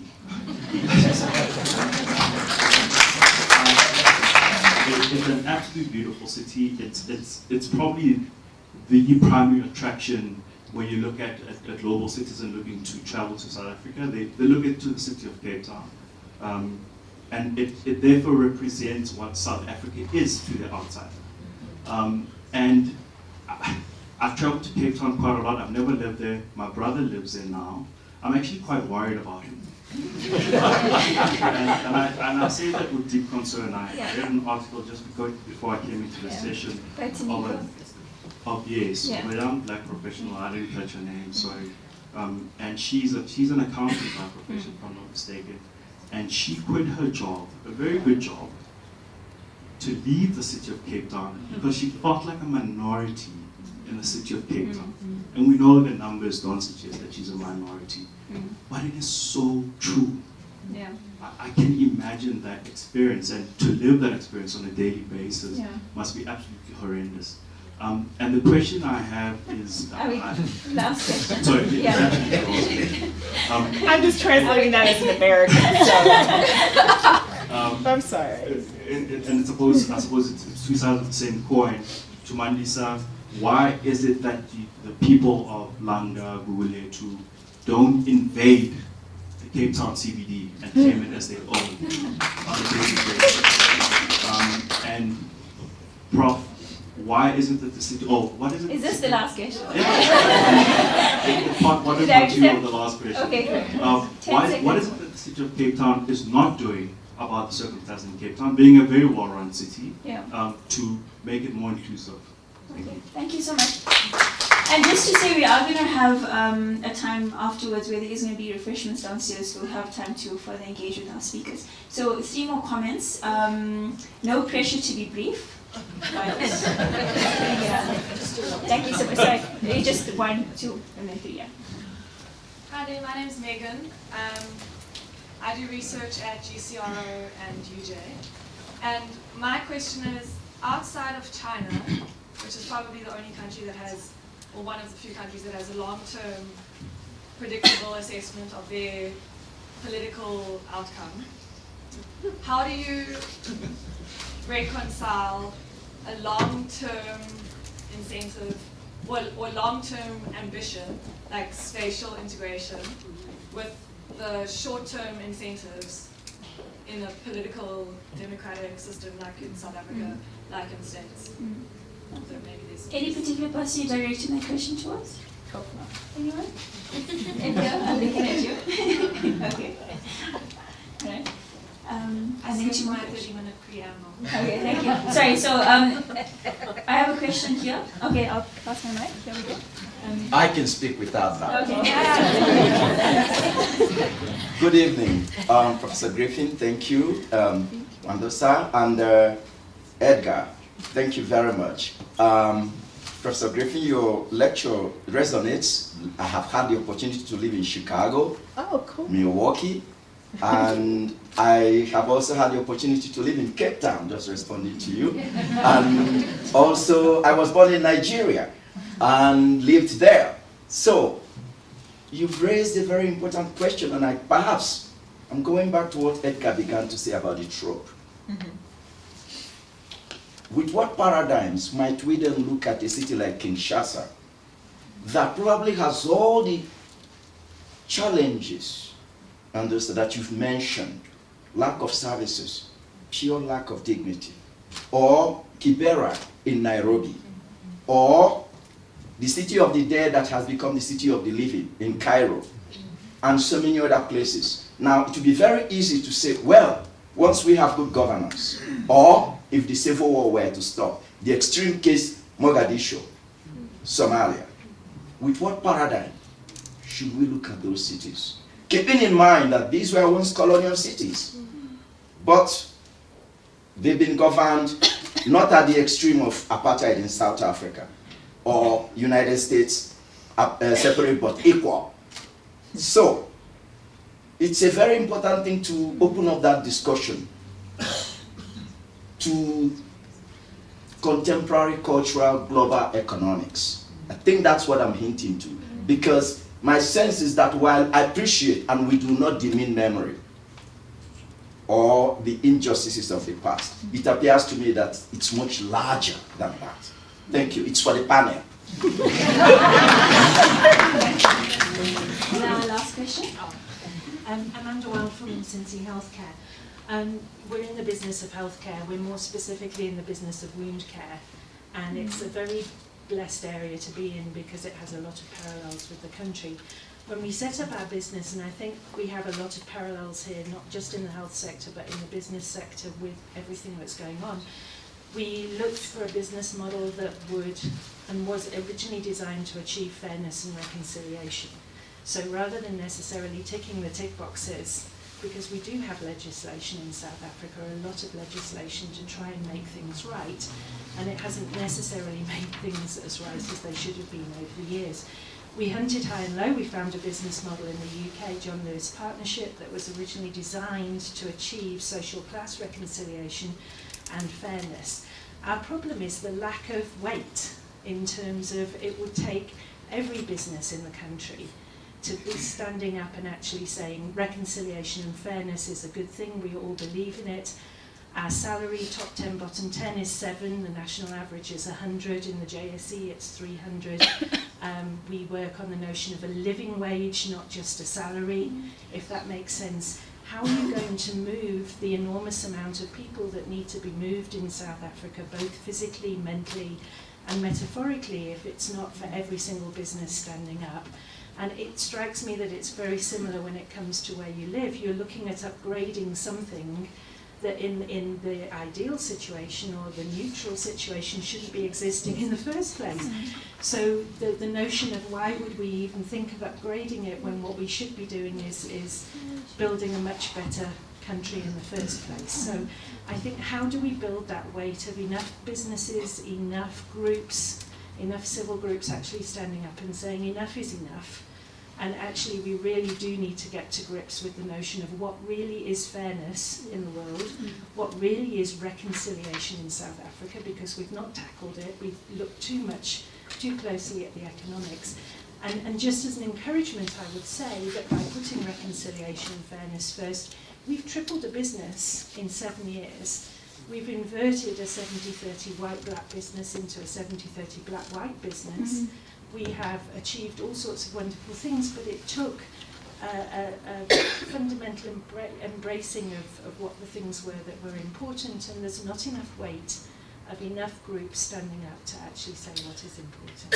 Here's a question: Has your company or sector begun to translate that into economic impact? Because you know, sometimes you have to meet people where they are, and for some folks, they need to understand the economic implications of not doing it, and the economic implications of doing it. So, have you been able to kind of translate your embrace of this and that transformation into multiple sort of narratives that might resonate, particularly with the business sector? I think we have, but I think what we keep meeting is a lot of resistance. The overwhelming weight of business in this country does not embrace or believe in the concept of a living wage. It doesn't. It fundamentally doesn't. So if you're not prepared to pay a living wage, how are you going to live? I mean, it's fundamentally impossible. And so when you look at the notion of how cities are structured and everything, it's all fundamentally linked together. We always say with wound care, it's not the whole in the person, it's the whole of the person. I think the country is the whole of the country as well, so it takes everyone standing up. Thank you so much. I'm going to start with my proverbial far left. And we'll make our way to my proverbial right. Okay. Thanks. So obviously I won't respond to the incredibly rich comments and contributions, so I'll cherry pick 3 things. So on the China question about how we balance long-term plans and short-term action. So I've done quite a bit of research on exactly this issue, because it seems to me that it goes to the heart of how do we imagine a democratic process that can be transformative. Right? And so the long-term plan is, we shouldn't treat that plan as a fetish. And I think that that's what a lot of planners and managers want to do. All it really is, it's meant to force a public authority to put an argument on the table about how it imagines itself confronting the deep structural questions. And the issue is that when it puts that argument on the table, it opens itself up for scrutiny and for debate and discussion. And you can't get to the tough agreements on the deep conflictual questions in the society in the absence of that kind of argument. That's the point. So it is a mechanism to enable a set of debates, which can then also become a touch point or a reference point for practitioners who have to deal with the short term. And in that sense, it provides a kind of, a sort of an orientation, but it's not a blueprint. And I think that a lot of the sort of consultants who work in this space, and especially the big companies, they turn it into technocratic documents with forecasting and scenarios and all kinds of data and the 4th industrial revolution and whatever. And it misses the point, right? There's no argument. There's just consultancy speak and rhetoric overlaying with sort of a gloss of political correctness, which is unhelpful to any process. So that's sort of just a short response to a complicated issue. The second issue is I can't not respond to my brother, who, I share your pain, your concern for your brother, so, I've got to deal with your question. Wow.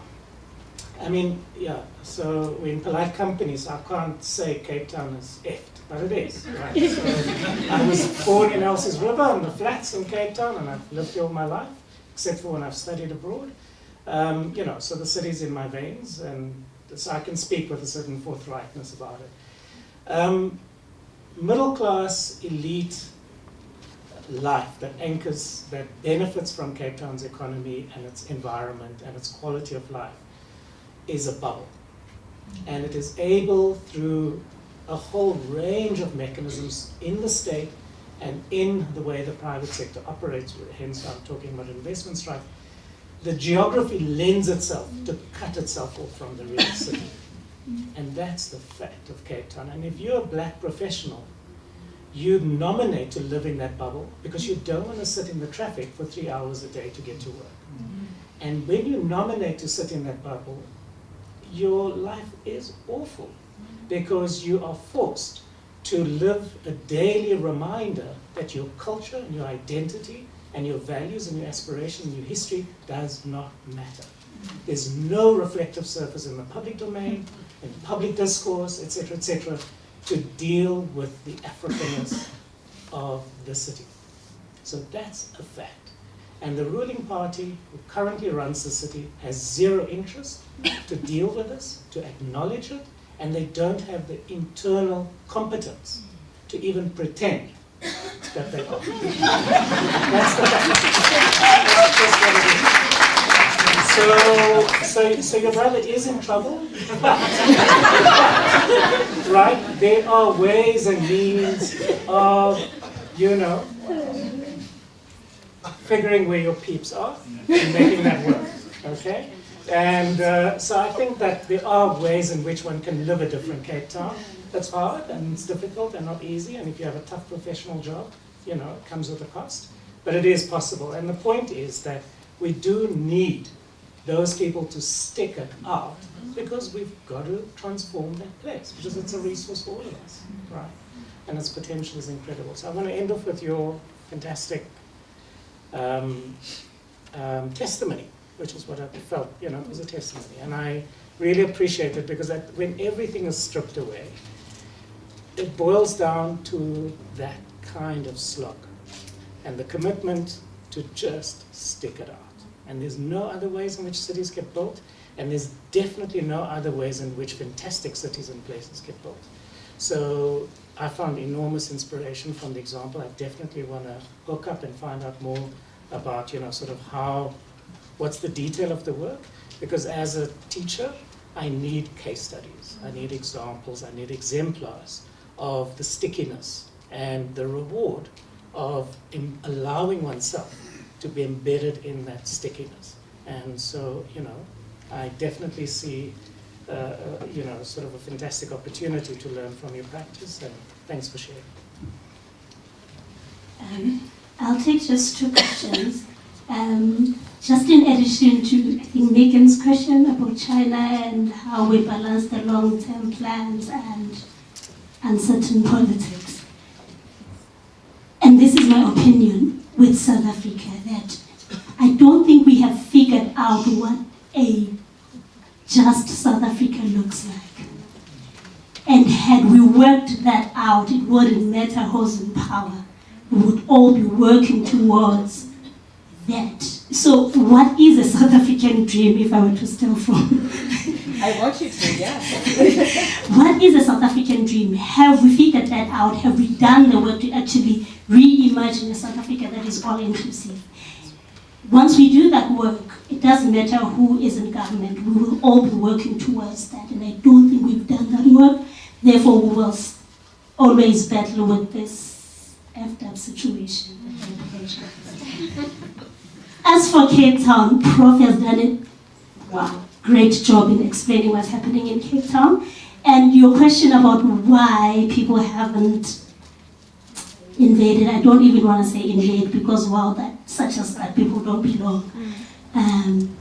But my experience with land occupations has been that the violence that the city has unleashed on people is just unbearable. So people are shot, people are killed, people's homes are destroyed when they try to occupy a vacant land. So there's that lack of engagement and meaningful engagement with communities. And I think Prof spoke to this a bit, that so what you see is that once people occupy a piece of land, what comes in as a response is the anti-land invasion unit with guns, with big trucks to destroy homes and pack up material and take it with. So there's that challenge, but we have seen, so our partner organization, the Funokwazi, through their movement, which is called Reclaim the City, have occupied buildings in the inner city and are engaging with the government. And they have occupied, it's been a year now, and they have occupied 2 huge buildings there. And they've been there for almost a year or just over a year. So there are people doing these things, but you must know that when you're pushing the boundaries, there'll be consequences, and that's why I'm saying we need to reimagine and think about what a just South Africa look like, so that we are able to not even be talking about people invading land. And I like your comment very much about we shouldn't even having informal settlements and talking about upgrading those. But in the presence of that situation, how do we then make sure that the people staying in those areas live a dignified life? And that is what we're trying to grapple with. I'm going to leave the other questions to Prof.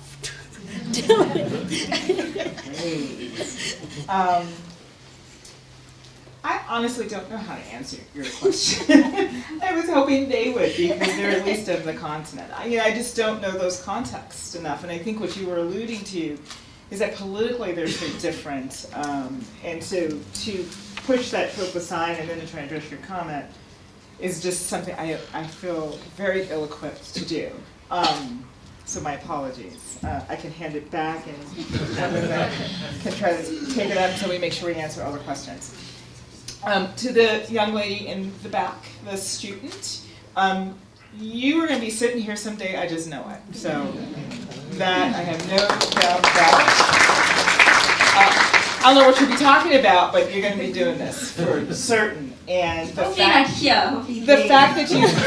that you found your way here, I think, just speaks to that. And I just appreciate your voice and the confidence of your voice to ask the question that you did. Oftentimes, planners do not think about, just to your point, the diversity of people we attract to the kind of meetings that we hold. There's a term called planning groupies.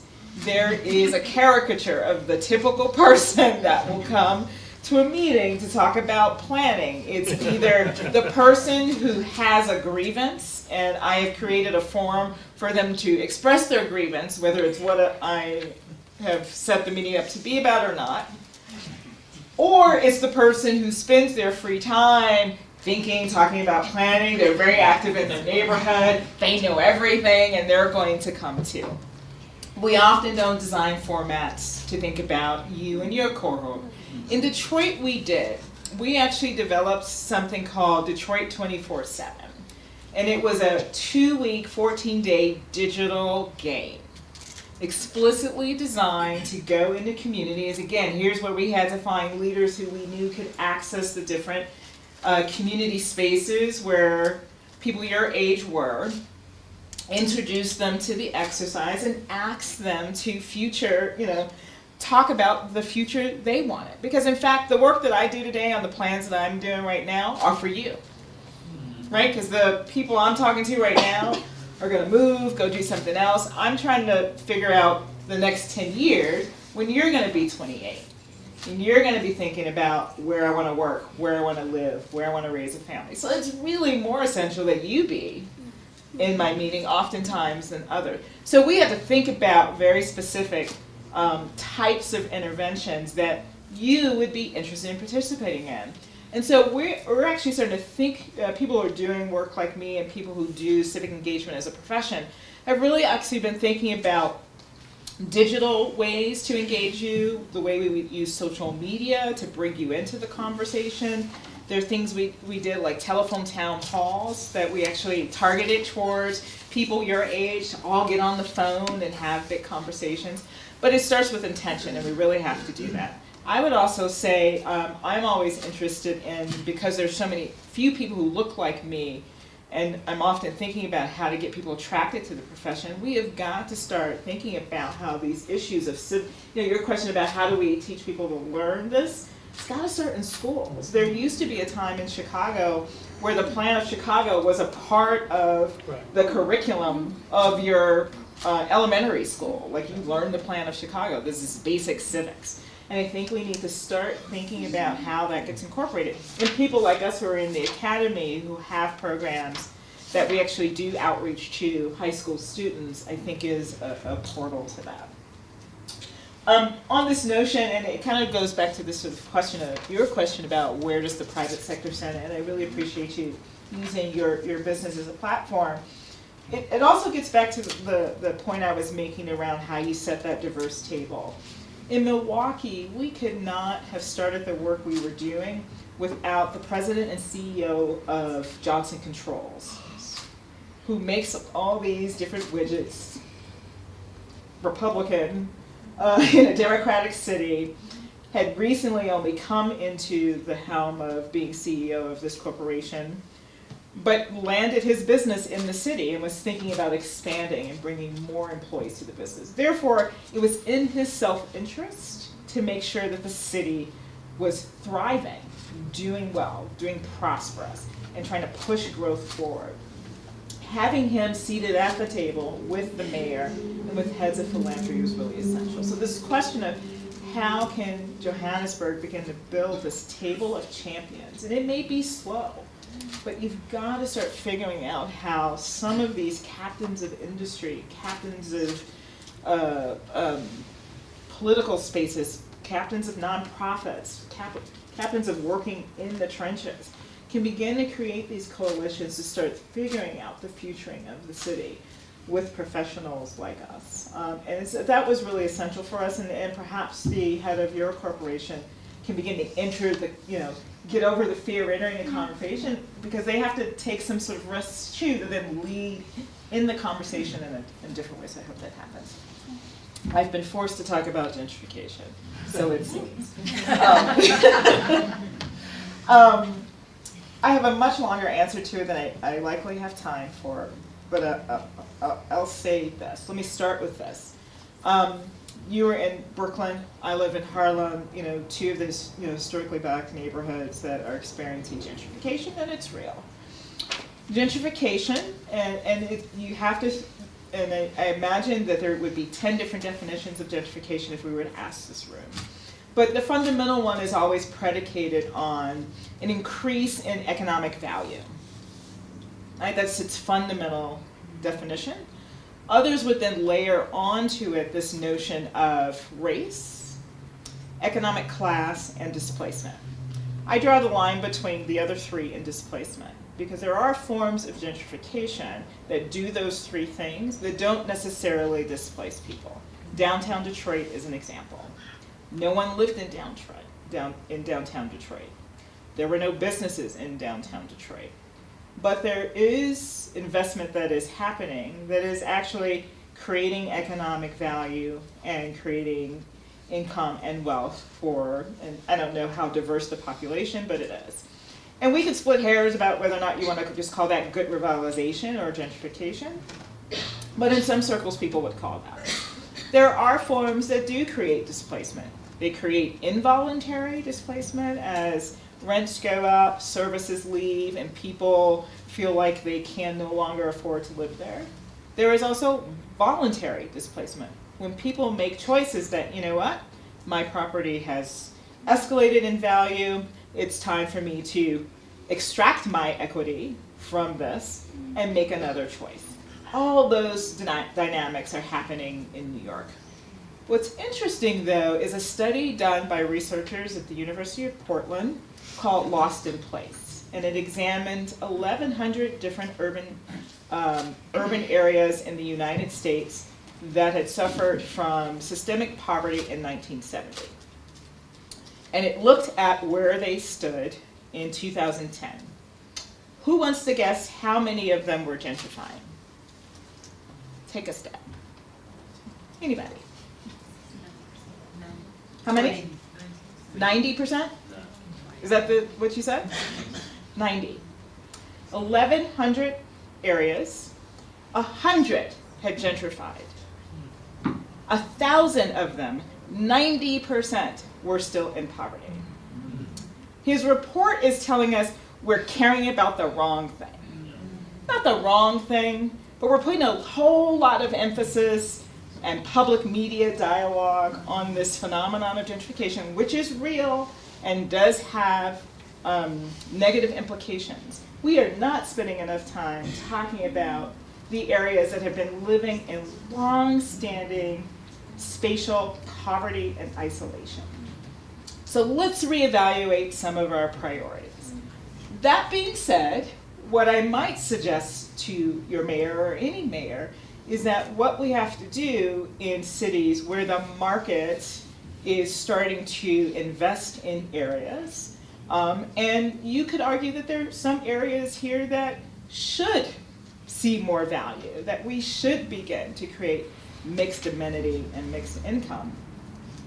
But how can we see where growth is going in the next 10 years, and before it gets there, start to put in place the strategies that help to minimize the displacement of that neighborhood, because we can see the trajectory. This is why planning and economic analysis is valuable, and why we have to think about, and I'm so glad you mentioned sort of tenure and scales. It's imperative that we look at the different scales of neighborhood, city, and region, and we look at the tenures of near-term, midterm, and long-term. Because that midterm and long-term should be looking at where trends of growth are going and getting ahead and putting in place the protections, the amenities, the services to help to create a balance, so that if you say the ultimate goal is mixed income, you've helped to protect some of the vulnerable populations and vulnerabilities so that the thing doesn't get bulldozed over time. So while you're also trying to attract investment into your city, we also have to be thinking about how to protect the vulnerable populations and getting in front of that trend. And I think, there's a really interesting debate, which we don't have time for, which is the role solely of the private sector to supply affordable housing. I think in our country there would be people who would say, you know what, that's what's gotten us where we are right now, and why we're struggling so much to keep up with the demand. Because the public sector has pulled itself away from the production of that. And I think that that is fundamentally problematic. We haven't solved for that at all, but I think that's an issue that has to be put on the table. Wow, thank you so much. Edgar, Mandisa, Toni, thank you so much. I can safely say I speak on behalf of all of us. Thank you so much for your contribution. I think we're all leaving here with thinking a lot about, how can we contribute towards a just city, what are some of the things we can be advocating for. If we can please get a round of applause for...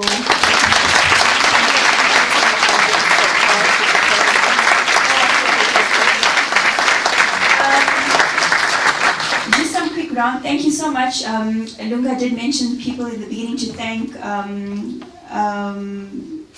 I just have some people that I need to thank here. From the US Embassy, Anthony Deaton, thank you so much. From the African Cities, Center of Cities that was Lunga mentioned at the beginning, Andrew Tucker and Alma, thank you so much. The Nelson Mandela Foundation team, Fikile, Kolo, Lunga, the Mandela Youth League, Lunga, and Khalil. Khalil, where are you? Please stand up. Khalil, who made, you have to stand up, you guys, please stand up. Khalil, you can get a round of applause. Without him tonight would not have been possible, so thank you so much for all your coordination and the efforts. Thank you so much. I know there's a lot of dignitaries in the audience, and I have not, it's a very South African thing to say, all protocol observed. I'm going to say that. So thank you, all protocol observed. Thank you so much for all of you for being here, and please kindly do us the honor and joining us downstairs for just some refreshments and some food.